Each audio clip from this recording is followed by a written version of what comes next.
ಆತ್ಮೀಯ ಸೋದರ ಸೋದರಿಯರೇ, ಇವತ್ತೊಂದು ದಿವಸ ನಮ್ಮ ಪಿಸಾಪುರ ಸೊಸೈಟಿಯ ಮುದ್ರೆ ಚಿಹ್ನೆ ಅಂತೀವಿ ಅದನ್ನ. ಆ ಮುದ್ರೆ ಯಾಕೆ ಬಂತು ಏನು ಅಂತಕ್ಕಂಥದ್ದನ್ನ ಇವತ್ತಿನ ವಿಷಯವನ್ನ ಪ್ರಸ್ತಾಪ ಮಾಡೋಣ. ಇದು 16ನೇ ಎಪಿಸೋಡ್ ಆಗಿರುತ್ತೆ. ಈಗ ಪಿಸಾಪುರ ಸೊಸೈಟಿ ಮುದ್ರೆ ಅಂತಕ್ಕಂಥದ್ದು ಮಹಾತ್ಮ ಕುತುಮಿ ಗುರುಗಳು ಸಿನೆಟ್ ರವರೆಗೆ ಹೇಳ್ತಾರೆ, ನಿಮ್ಮ ಬ್ರಿಟಿಷ್ ಥಿಯಾಸಫಿ ಶಾಖೆಯು ಮೇಲ್ಕಂಡ ಸಂಕೇತವನ್ನು ಅಂಗೀಕರಿಸಿದೆ. ಅಂದರೆ ಈ ಸಂಕೇತ ಇದೆಯಲ್ಲ, ಈ ಸಂಕೇತವನ್ನ ಬ್ರಿಟಿಷ್ನವರು ಏನಾದರೂ ಹಾಕಿದ್ರೆ ಅದು ಸರಿಯಲ್ಲ, ಇದು ಸರಿಯಲ್ಲ, ಅದು ಹಾಗೆ, ಇದು ಹೇಗೆ ಅಂತಕ್ಕಂಥದ್ದನ್ನ ಮಾತನಾಡ್ತಕ್ಕಂಥದ್ದು ಜಾಸ್ತಿ ಇತ್ತು. ಆದ್ರೆ ಅವರು ಈ ಚಿಹ್ನೆಯ ಬಗ್ಗೆ ಏನು ಮಾತನಾಡಿಲ್ಲ, ಒಪ್ಪಿಕೊಂಡ್ರು. ಆದ್ರಿಂದ ಏನ್ ಹೇಳ್ತಾರೆ ಅಂದ್ರೆ, ಕುತುಮಿ ಗುರುಗಳು ಸಿನೆಟ್ ರವರಿಗೆ ನಿಮ್ಮ ಬ್ರಿಟಿಷ್ ಥಿಯಾಸಫಿ ಶಾಖೆಯು ಮೇಲ್ಕಂಡ ಸಂಕೇತವನ್ನು ಅಂಗೀಕರಿಸಿದೆ. ಆದರೆ ನಿಮಗೆ ಮೇಲ್ಮುಖ ಮತ್ತು ಅಧೋಮುಖವಾಗಿ ಜಂಟಿಸಲ್ಪಟ್ಟಿರುವ ಎರಡು ತ್ರಿಕೋನಗಳ ತತ್ವಾರ್ಥ ತಿಳಿಯುತ್ತಿದೆಯೇ? ಇಲ್ಲಿ ಎರಡು ತ್ರಿಕೋನಗಳಿದೆ, ಮೇಲ್ಗಡೆಗೆ ಒಂದು, ಕೆಳಗಡೆ ಒಂದು, ಒಂದರಲ್ಲಿ ಒಂದು ಸೇರ್ಕೊಂಡಿರ್ತಕ್ಕಂಥ ತ್ರಿಕೋನವಿದೆ. ಈ ತ್ರಿಕೋನವು ಒಂದರಲ್ಲಿ ಒಂದು ಸೇರ್ಕೊಂಡಿರುವುದು ಮತ್ತೊಂದು ಈ ರೀತಿ ಇರತಕ್ಕಂಥದ್ದು ಯಾಕೆ ಅನ್ನೋದು ನಿಮಗೆ ಗೊತ್ತಿದೆಯಾ ಅಂತ ಪ್ರಶ್ನೆ ಕೇಳ್ತಾರೆ. ಒಪ್ಕೊಂಡಿದ್ದೀರ ಚಿಹ್ನೆ, ಆದ್ರೆ ಒಂದರಲ್ಲೊಂದು ಸೇರ್ಕೊಂಡಿರತಕ್ಕಂಥದ್ದು ನಿಮಗೆ ಗೊತ್ತಿದೆಯಾ ಅಂತ ಪ್ರಶ್ನೆ ಕೇಳ್ತಾರೆ ಯಾರೋ ಕುತುಮಿ ಮಹರ್ಷಿಗಳು. ಇದು ಬಹುಶಃ ನಮಗೆ ನಮ್ಮ ಪಿಸಾಪುರ ಸೊಸೈಟಿಯಲ್ಲಿ ಈ ಚಿಹ್ನೆ ಬಗ್ಗೆ ಸೋದರ ಕೃಷ್ಣಮೂರ್ತಿಯವರು, ಕೃಷ್ಣಮೂರ್ತಿ ಅಂತಿದ್ರು, ಅವರು ಒಂದು ರೀತಿಯಲ್ಲಿ ಹೇಳ್ತಾ ಇದ್ದಾರೆ. ನಾಗರಾಜ್ ಅಂತ ಸೆಕ್ರೆಟರಿ ಆಗಿದ್ರು, ಅವರು ಒಂದು ರೀತಿ. ಆಮೇಲೆ ಇದರಲ್ಲಿ ಕುತುಮಿ ಮಹರ್ಷಿಗಳು ಹೇಳ್ತಾ ಇದ್ದಾರೆ. ಬಹುಶಃ ಕುತುಮಿ ಮಹರ್ಷಿಗಳಿಗೆ ಇದು ಗೊತ್ತಿರ್ತಕ್ಕಂಥದ್ದು ಅವ್ರು ಹೇಳಿದ್ದೆ ಸ್ವಲ್ಪ ಹೆಚ್ಚು ಕಡಿಮೆ ಸರಿಯಾಗಿದೆ ಅಂತ ಭಾವನೆ. ಯಾಕಂದ್ರೆ ಅತ್ಯಂತ ಉನ್ನತ ಮಟ್ಟದವರು, ಹಿಂದೂ ಮುಂದು ಆಮೇಲೆ ದೃಷ್ಟಿ ಇರ್ತಕ್ಕಂಥವರು ಸರಿಯಾದ ರೀತಿಯಲ್ಲೇ ಅವರು ಹೇಳಿರ್ತಾರೆ. ಆದ್ರೆ ಅದೇ ರೀತಿಯಲ್ಲಿ ಇವರು ಹೇಳ್ತಾ ಇದ್ದಾರೆ. ಇದು ಇರ್ತಕ್ಕಂಥದ್ದು ಸಾಮಾನ್ಯವಾಗಿ ನಮ್ಮ ಭಾರತ ದೇಶದಲ್ಲೇ ಇರ್ತಕ್ಕಂಥ ಸಂಸ್ಕೃತದಲ್ಲಿ ಇರ್ತಕ್ಕಂಥದ್ದನ್ನ ಇಂಗ್ಲಿಷ್ಗೆ ತರ್ಜಮೆ ಮಾಡಿ ನಂತರ ಈ ರೀತಿ ಇವರು ವಿವರಣೆ ಹೀಗಿದೆ ಅಂತ ಅನ್ನೋದನ್ನ ನಮ್ಮ ಪಿಸಾಪುರ ಸೊಸೈಟಿಗೆ ಅದನ್ನ ಆಯ್ಕೆ ಮಾಡ್ಕೊಂಡಿದ್ದಾರೆ. ಆ ಆಯ್ಕೆ ಮಾಡ್ಕೊಂಡಿರ್ತಕ್ಕಂಥ ವಿಷಯವನ್ನ ಇವರು ಈ ರೀತಿ ಪ್ರಸ್ತಾಪನೆ ಮಾಡ್ತಾರೆ. ಜಂಟಿಸಲ್ಪಟ್ಟಿರುವ ಎರಡು ತ್ರಿಕೋನಗಳ ತತ್ವಾರ್ಥ ತಿಳಿಯುತ್ತಿದೆಯೇ? ನಾನು ಅದನ್ನು ವಿವರಿಸುತ್ತೇನೆ. ಇದು ಆರ್ಯ ಸಂಸ್ಕೃತಿ ವಿಷ್ಣು ದೇವಾಲಯದಲ್ಲಿನ ಶ್ರೀ ಅಂತ ಸಂಕೇತವು. ಆರ್ಯ ಸಂಸ್ಕೃತಿಯೇ ಬಹಳ ಪುರಾತನವಾಗಿರತಕ್ಕಂಥದ್ದು, ಉತ್ತಮವಾಗಿರ್ತಕ್ಕಂಥದ್ದು. ಅಲ್ಲಿನಿಂದ ಒಂದು ವಿಷ್ಣು ದೇವಸ್ಥಾನದಲ್ಲಿ ಸ್ತ್ರೀ ಅಂತ ಸಂಕೇತವನ್ನು ಆಯ್ಕೆ ಮಾಡಿಕೊಂಡ್ರು ಯಾರೋ ನಮ್ಮ ಪಿಸಾಪುರ ಸೊಸೈಟಿಯವರು. ರಹಸ್ಯಗಳಿಗೆಲ್ಲ ರಹಸ್ಯವಾದ ತತ್ವವು ಇದು ಏನಪ್ಪಾ ಅಂತಂದ್ರೆ, ಬಹಳ ರಹಸ್ಯವಾಗಿ ತುಂಬಿರತಕ್ಕಂಥದ್ದು, ರಹಸ್ಯಗಳಿಗೆಲ್ಲ ರಹಸ್ಯವಾಗಿರತಕ್ಕಂತಹ ಒಂದು ಚಿಹ್ನೆಯಾಗಿರುತ್ತದೆ ಈ ಚಿಹ್ನೆ ಅನ್ನುವಂತ. ಯಾಕಂದ್ರೆ ಅಷ್ಟೊಂದು ವಿಷಯಗಳಿದೆ ಇದರಲ್ಲಿ. ಈ ರೇಖಾಗಣಿತದ ರೂಪದಲ್ಲಿ ಚಿತ್ರಿಸಲ್ಪಟ್ಟಿದೆ. ಇದು ರೇಖಾಗಣಿತದಲ್ಲಿ ಇದು ತ್ರಿಕೋಣ ಒಂದ್ರಲ್ಲಿ ಸೇರ್ಕೊಂಡಿದೆ. ಇದು ಬೈಬಲ್ ಪ್ಲಸ್ ಆಗುತ್ತೆ, ಬೈಬಲ್ ಸಂಬಂಧ ಸಿಂಬಲ್ ಆಗುತ್ತೆ, ಇದು ಉರ್ದು ಆಗುತ್ತೆ, ಇದು ಸ್ವಾಸ್ತಿಕ್, ಆಮೇಲೆ ಇದು ಓಂ ಅಂತಕ್ಕಂಥದ್ದು. ಇವೆಲ್ಲವೂ ಸೇರ್ಕೊಂಡಿರ್ತಕ್ಕಂಥದ್ದು. ಇದಕ್ಕಿಂತ there is no clear than truth ಅಂತಕ್ಕಂಥದ್ದನ್ನ ಬಗ್ಗೆ ಪೂರ್ಣವಾಗಿ ಈ ರೀತಿ ಇದೆ. ಅದನ್ನ ಸತ್ಯಕ್ಕಿಂತ ಮಿಗಿಲಾದ ಧರ್ಮವಿಲ್ಲ ಅಂತಕ್ಕಂಥದ್ದು ಪೂರ್ಣವಾಗಿ ಇಷ್ಟೆಲ್ಲ ಇದೆ. ಇವೆಲ್ಲ ಇರುವುದರಿಂದ ಏನಂದ್ರೆ ಇವುಗಳಲ್ಲಿ ತತ್ವಜ್ಞಾನಿಯ ಸ್ಪರ್ಶಮಣಿಯ ರಹಸ್ಯವು ಸೇರಿಕೊಂಡಿದೆ. ತತ್ವಜ್ಞಾನಿ ಅಂತಂದ್ರೆ ಆಧ್ಯಾತ್ಮಿಕ ವಿಷಯಗಳು ಪರಿಪೂರ್ಣವಾಗಿ ಸ್ವಲ್ಪ ನಮಗೆ ತಿಳಿದಿರುವವರ ಪೈಕಿ ಪರಿಪೂರ್ಣವಾಗಿ ತಿಳ್ಕೊಂಡಿರ್ತಕ್ಕಂಥವರು ಸಮೇತ ಹೇಳ್ತಕ್ಕಂಥದ್ದು ಏನಪ್ಪಾ ಅಂದ್ರೆ ತತ್ವಜ್ಞಾನಿಯ ಸ್ಪರ್ಶ ಮನೆ. ಇಲ್ಲಿ ಸ್ಪರ್ಶ ಮಣಿ ಅಂತಾರೆ. ಸ್ಪರ್ಶ ಮಣಿ ಅಂತಂದ್ರೆ ಏನು? ಆ ಮಣಿಯನ್ನು ತಾಕಿಸಿ ಮುಟ್ಟಿದ್ದೆಲ್ಲ ಏನ್ ಆಗಬೇಕಂದ್ರೆ ಅದು ಪೂರ್ಣವಾಗಿ ಆಗ್ತಕ್ಕಂತ ಸಾಮರ್ಥ್ಯ ಇರ್ತಕ್ಕಂಥದಕ್ಕೆ ಸ್ಪರ್ಶ ಮಣಿ ಅಂತಾರೆ. ಹಾಗೆ ಸ್ಪರ್ಶ ಮಣಿಗೆ ಈ ಸಿಂಬಲವನ್ನು ಹೋಲಿಸಿದ್ದಾರೆ. ರಹಸ್ಯವು ಸೇರಿಕೊಂಡಿದೆ. ಅಲ್ಲದೆ ಜೀವಿತಕ್ಕೆ ಸಂಬಂಧಪಟ್ಟ ಜನನ ಮರಣಗಳು ಮತ್ತು ಪಾಪ ಮಾಡುವ ಬುದ್ಧಿಯ ರಹಸ್ಯ ಇವೇ ಮೊದಲಾದ ಸಮಸ್ಯೆಗಳಿಗೆಲ್ಲ ಪರಿಹಾರ ಕೊಡುತ್ತದೆ. ನಾವು ಮಾಡ್ತಕ್ಕಂಥ ಪಾಪ ಪುಣ್ಯಗಳು ಇವಕ್ಕೆಲ್ಲ ಪರಿಹಾರವಾಗಿ ಏನು ಅಂತಕ್ಕಂಥದ್ದು ಕೊಡುತ್ತೆ. ಈ ಸಮಸ್ಯೆಗಳೆಲ್ಲ ಯಾವ ರೀತಿ ನಾವು ಪರಿಹಾರ ಮಾಡ್ಕೋಬೇಕು ಅಂತಕ್ಕಂಥದ್ದು ಸಮೇತ ಈ ಸಿಂಬಲನಲ್ಲೇ ಪೂರ್ಣವಾಗಿದೆ. ಇದು ಹೇಗಿದೆ ಹೇಗೆ ಅಂತಕ್ಕಂಥದ್ದು ವಿವರಣೆ ಹೇಳ್ತಕ್ಕಂಥವ್ರು ಅಸಾಧಾರಣವಾಗಿರ್ತಕ್ಕಂಥ ಜನರಿಂದಾನೇ ಆಗಲ್ಲ ಅಂತ ಅವರೇ ಹೇಳ್ತಾ ಇದ್ದಾಗ ನಮ್ಮಂತವ್ರು ಯಾವ ಪಾಡು ಏನು ಹೇಳಕ್ಕ ಸಾಧ್ಯವಿಲ್ವೋ ಗೊತ್ತಿದ್ರಲ್ಲೇ ಸ್ವಲ್ಪ ನಾವು ಪ್ರಯತ್ನ ಪಡೋಣ. ಸಂಬಂಧಪಟ್ಟ ಜನನ ಮರಣಗಳು ಮತ್ತು ಪಾಪ ಮಾಡುವ ಬುದ್ಧಿಯ ರಹಸ್ಯ ಇವೇ ಮೊದಲಾದ ಸಮಸ್ಯೆಗಳಿಗೆಲ್ಲ ಪರಿಹಾರದಿಂದ ಕೂಡಿದೆ. ನಾವು ಪಾಪ ಮಾಡುವ ಬುದ್ಧಿಯ ರಹಸ್ಯ ಯಾರಿಗೇ ಆಗಲಿ ನಾನು ಪಾಪ ಮಾಡಬೇಕು ಕೆಟ್ಟ ಕೆಲಸ ಮಾಡ್ಬೇಕಂತ ಯಾರಿಗೂ ಇರಲ್ಲ. ಆದರೆ ಆ ಬುದ್ಧಿಯ ಆ ರೀತಿ ಪಾಪ ಮಾಡುವುದಕ್ಕೆ ಯಾವ ರೀತಿ ಆಗುತ್ತದೆ ಅಂತಕ್ಕಂಥದ್ದು ಸಮೇತ ಆ ರಹಸ್ಯವು ಈ ಸಿಂಬಲನಲ್ಲಿ ಸೇರಿಕೊಂಡಿದೆ. ಇದನ್ನು ಪ್ರತಿಯೊಂದು ಮುಖದಿಂದಲೂ ವಿಮರ್ಶಿಸತಕ್ಕ ಶಿಷ್ಯನು ಜೀವನ್ಮುಕ್ತನೆಂದೇ ಹೇಳಬೇಕು.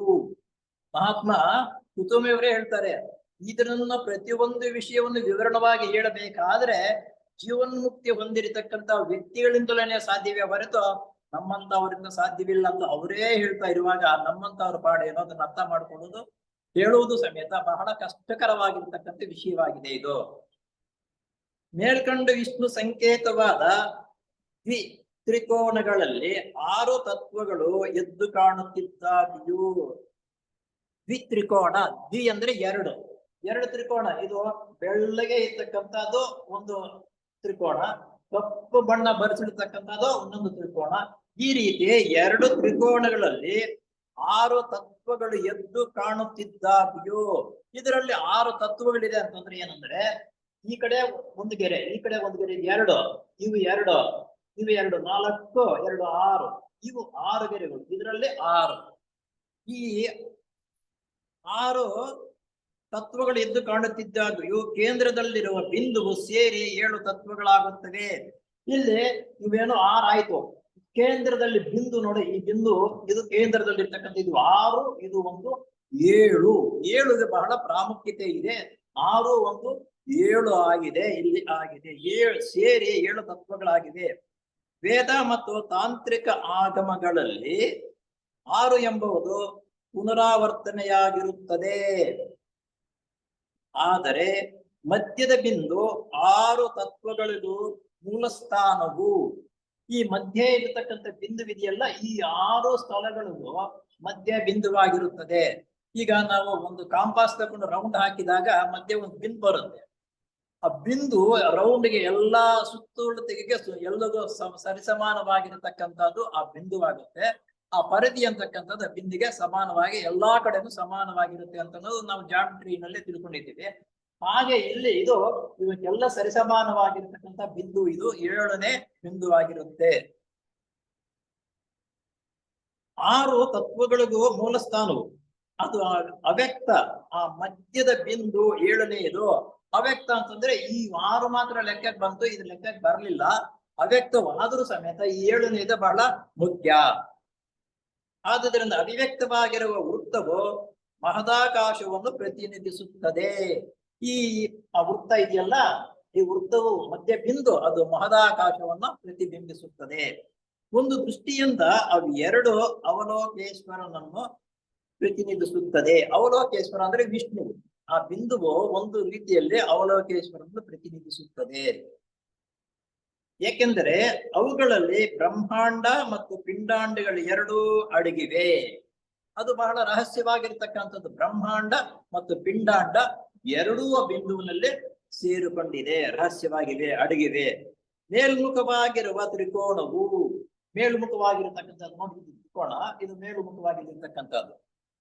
ತ್ರಿಕೋಣವು ಅವ್ಯಕ್ತವಾದ ಜ್ಞಾನ ರಾಶಿಯನ್ನು ಜ್ಞಾನ ರಾಶಿಯನ್ನು ಅಧೋಮುಖವಾಗಿರುವ ತ್ರಿಕೋಣವು ಅಭಿವ್ಯಕ್ತ ಜ್ಞಾನದ ಮೊತ್ತವನ್ನು ಪ್ರತಿನಿಧಿಸುತ್ತದೆ. ಅಲ್ಲದೆ ವೃತ್ತವು ಆದಿ ಅಂತ್ಯಗಳಿಲ್ಲದ ವೃತ್ತವು ಎಲ್ಲವನ್ನು ಆವರಿಸಿರುವ ಮತ್ತು ಎಲ್ಲವನ್ನು ಸೀಮಿತಗೊಳಿಸಿರುವ ವಿಶ್ವವ್ಯಾಪಕ ಚೈತನ್ಯವನ್ನು ಸೂಚಿಸುತ್ತದೆ. ಇಲ್ಲಿ ಇರ್ತಕ್ಕಂಥ ವೃತ್ತ ಇದರಲ್ಲಿ ಇದೆ ನೋಡಿ, ಇದರಲ್ಲಿ ಒಂದು ವೃತ್ತ ಇದೆ. ಈ ಬಿಂದುವಿನಿಂದ ಪೂರ್ಣವಾಗಿ ಸಮಾನವಾಗಿರ್ತಕ್ಕಂಥದ್ದು ಆಗಿದೆ. ಇದು ಅವ್ಯಕ್ತವಾಗಿರ್ತಕ್ಕಂಥದ್ದು ಆಗಿರುತ್ತದೆ, ಜ್ಞಾನ ರಾಶಿ ಆಗಿರುತ್ತದೆ. ವೃತ್ತವು ಎಲ್ಲವನ್ನು ಆವರಿಸಿರುವ ಮತ್ತು ಎಲ್ಲವನ್ನು ಸೀಮಿತಗೊಳಿಸಿರುವ ವಿಶ್ವವ್ಯಾಪಕ ಚೈತನ್ಯವನ್ನು ಸೂಚಿಸುತ್ತದೆ. ಎಲ್ಲವೂ ವಿಶ್ವಕ್ಕೆ ಚೈತನ್ಯವನ್ನು ಅಲ್ಲೇ ಇದೆ ಅಂತಕ್ಕಂಥದ್ದು ಆ ವೃತ್ತದಲ್ಲಿರ್ತಕ್ಕಂಥ ಬಿಂದುವು ತೋರಿಸುತ್ತದೆ. ಅದು ಯಾವ ಮೂಲೆಯಿಂದಾದರೂ ವಿಸ್ತರಿಸಿ ಎಲ್ಲವನ್ನು ಆಲಿಂಗಿಸಿ ವಿಶ್ವದ ಸಮಸ್ತ ಕಾರ್ಯಗಳಿಗೂ ಕಾರಣಭೂತವಾದ ಬೀಜರೂಪ ಶಕ್ತಿಯನ್ನು ಒಳಗೊಂಡಿದೆ. ಇಲ್ಲಿ ನೋಡಿ, ಇಲ್ಲಿ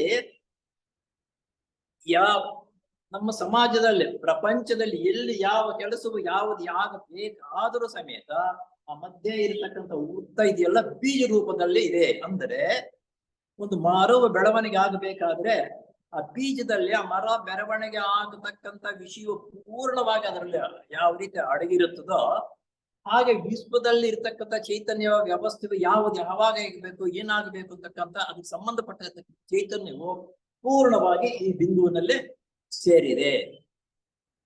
ವಿಶ್ವದ ಸಮಸ್ತ ಕಾರ್ಯಗಳು ಕಾರಣಭೂತವಾದ ಬೀಜರೂಪ ಶಕ್ತಿಯನ್ನು ಒಳಗೊಂಡಿದೆ. ಬೀಜರೂಪ ಶಕ್ತಿಯನ್ನಾಗೆ ಇದು ಒಳಗೊಂಡಿದೆ.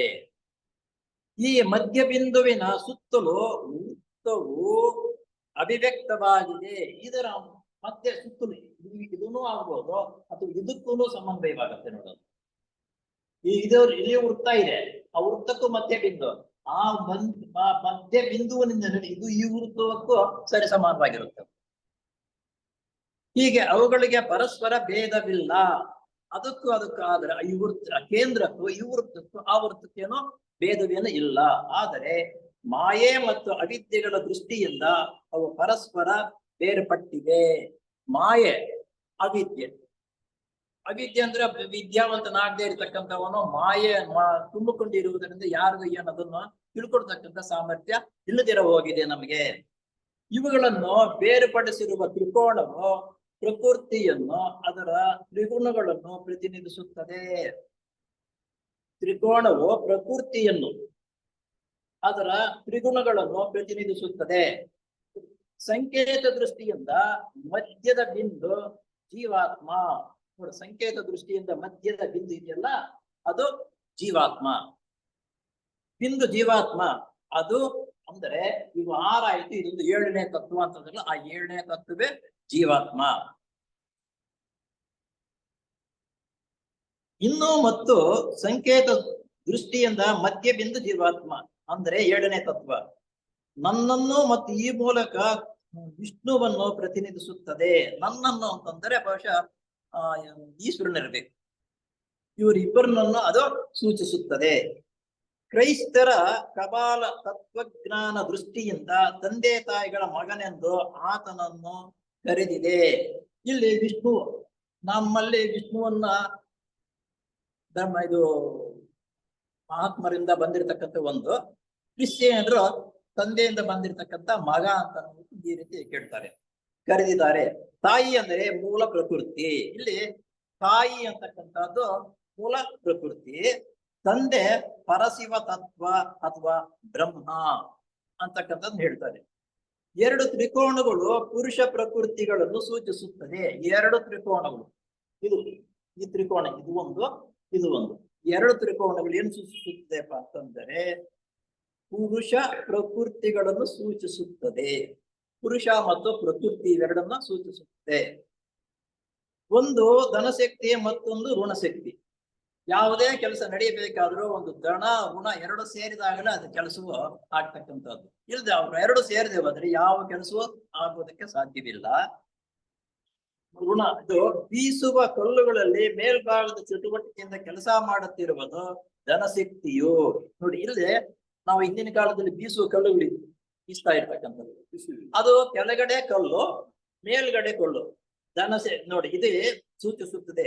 ಒಂದು ಧನಶಕ್ತಿ ಮತ್ತೊಂದು ಋಣಶಕ್ತಿ. ಆ ಒಂದು ಧನಶಕ್ತಿ ಇನ್ನೊಂದು ಋಣಶಕ್ತಿ. ಕೆಳಗಡೆ ಇರ್ತಕ್ಕಂಥ ಅದಕ್ಕೆ ಬೀಸುವ ಕಲ್ಲುಗಳಲ್ಲಿ ಮೇಲ್ಭಾಗದ ಚಟುವಟಿಕೆಯಿಂದ ಕೆಲಸ ಮಾಡುತ್ತಿರುವ ಧನಶಕ್ತಿಯನ್ನು ಕೆಳಗಡೆಗೆ ಆಧಾರಭೂತವಾಗಿ ಇರುತ್ತದೆ. ಧನಶಕ್ತಿ ಇರ್ತಕ್ಕಂಥ ಕೆಳಗಡೆ ಇರ್ತಕ್ಕಂಥ ಅದಕ್ಕೆ ಆಧಾರವಾಗಿರ್ತದೆ. ಮೇಲ್ಗಡೆ ಇರತಕ್ಕಂಥ ಅದಕ್ಕೆ ಆಧಾರಭೂತವಾಗಿ ಸುಮ್ಮನಿರುವುದು ಋಣಶಕ್ತಿ ರಚಿಸುತ್ತದೆ.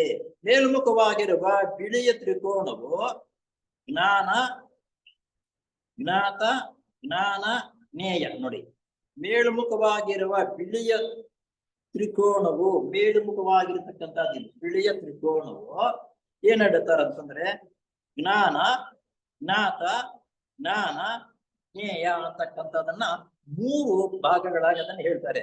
ಅದನ್ನ ಯಾಗಪ್ಪ ಅಂತಂದ್ರೆ ಜ್ಞಾತ, ಆಮೇಲೆ ಜ್ಞಾನ, ಜ್ಞೇಯ. ಇದು ಜ್ಞಾತ ಅಂತಕ್ಕಂಥದ್ದು ಇಲ್ಲಿ ಮೇಲ್ಗಡೆ ಇರ್ತಕ್ಕಂಥದ್ದು. ಜ್ಞಾತ ಅನ್ನೋದಕ್ಕೆ ಜ್ಞಾನ ಅನ್ನೋದು ಈ ಮೂಲೆಯಲ್ಲಿ ಬರುತ್ತೆ. ಆಮೇಲೆ ಕ್ರಿಯೆ ಅಂತಕ್ಕಂಥದ್ದು ಈ ಮೂಲೆಯಲ್ಲಿ ಬರುತ್ತದೆ. ಆಮೇಲೆ ಇನ್ನೊಂದು ಈ ಕೆಳಮುಖವಾಗಿರ್ತಕ್ಕಂಥದ್ದು ಇದು ಕೆಳಮುಖವಾಗಿ ಒಂದು, ಮೇಲ್ಮುಖವಾಗಿ ಇದು ಸತ್ವಗುಣ, ಇದು ರಜೋಗುಣ, ಆಮೇಲೆ ತಮೋಗುಣ ಅಂತಕ್ಕಂಥದ್ದು. ಈ ರೀತಿ ಇದು 3 ಈ ರೀತಿ ಗುಣಗಳು ಇದು ಒಂದರೊಳಗೆ ಸೇರಿಕೊಂಡು ಬರ್ತಾ ಇರತಕ್ಕಂಥದ್ದಾಗಿರುತ್ತದೆ ಇದು ಅನ್ನೋದು ಹೇಳ್ತಾರೆ. 2 ತ್ರಿಕೋಣಗಳು ಪುರುಷ ಪ್ರಕೃತಿಗಳನ್ನು ಸೂಚಿಸುವುದು ಅಲ್ಲದೆ ಮೇಲ್ಮುಖವಾಗಿರತಕ್ಕಂಥದ್ದು ಬಿಳೆಯ ತ್ರಿಕೋಣಗಳು ಜ್ಞಾತ, ಜ್ಞಾನ, ಜ್ಞೇಯ. ಅಂದ್ರೆ ಜ್ಞಾತ ಅಂದ್ರೆ ಏನು ಅನ್ನೋದು ಸ್ವಲ್ಪ ಇದನ್ನ ನಮ್ಮ ರಾಜಪ್ಪನವರು ಇದನ್ನ ಟ್ರಾನ್ಸ್ಲೇಷನ್ ಮಾಡಿರ್ತಕ್ಕವ್ರು ಹೇಳ್ತಾರೆ. ಜ್ಞಾತ ಅಂದ್ರೆ ತಿಳಿಯುವನು, ಅಲ್ಲಲ್ಲ ಜ್ಞಾಪಶಕ್ತಿ ಅಲ್ಲ, ತಿಳಿಯುವನು. ಏನಾದ್ರೂ ತಿಳ್ಕೋಬೇಕು ಒಂದು ವಿಷಯ ಅಂತ ಇರ್ತಾರ ನೋಡೋ, ಅವನು ತಿಳಿಯುವನು. ಜ್ಞಾತ ಅಂದ್ರೆ ತಿಳಿಯುವನು. ಜ್ಞಾನ ಅಂತಂದ್ರೆ ತಿಳುವಳಿಕೆ. ಯಾವ್ದಾದ್ರು ಒಂದು ವಿಷಯ ತಿಳ್ಕೊಬೇಕಾದ್ರೆ ಅದು ಜ್ಞಾನ. ಜ್ಞಾನ ತಿಳ್ಕೊಬೇಕು. ಜ್ಞಾನ ಇದ್ರೇನೆ ವಿಷಯ ತಿಳ್ಕೊಳಕ್ಕಾಗೋದು. ಆದ್ರಿಂದ ಅದನ್ನ ತಿಳುವಳಿಕೆ ಅಂತಾರೆ. ಆಮೇಲೆ ಜ್ಞೇಯ, ಜ್ಞೇಯ ಅಂತಂದರೆ ತಿಳಿಯಲ್ಪಡತಕ್ಕ ವಿಷಯ. ಇಲ್ಲಿ ವಿಷಯ ತಿಳ್ಕೊಳ್ತಕ್ಕಂಥದ್ದು, ಆಮೇಲೆ ತಿಳಿಯುವುದು. ಈ ರೀತಿಯ 3. ಅದಕ್ಕೆ ಜ್ಞಾತ, ಜ್ಞಾನ, ಜ್ಞೇಯ. ಇದು ಸಂಸ್ಕೃತ ಪದಗಳು. ಆ ಚಿಹ್ನೆ ಆಯ್ಕೆ ಮಾಡಿಕೊಂಡಿರುವುದು ಸಂಸ್ಕೃತದಲ್ಲೇ.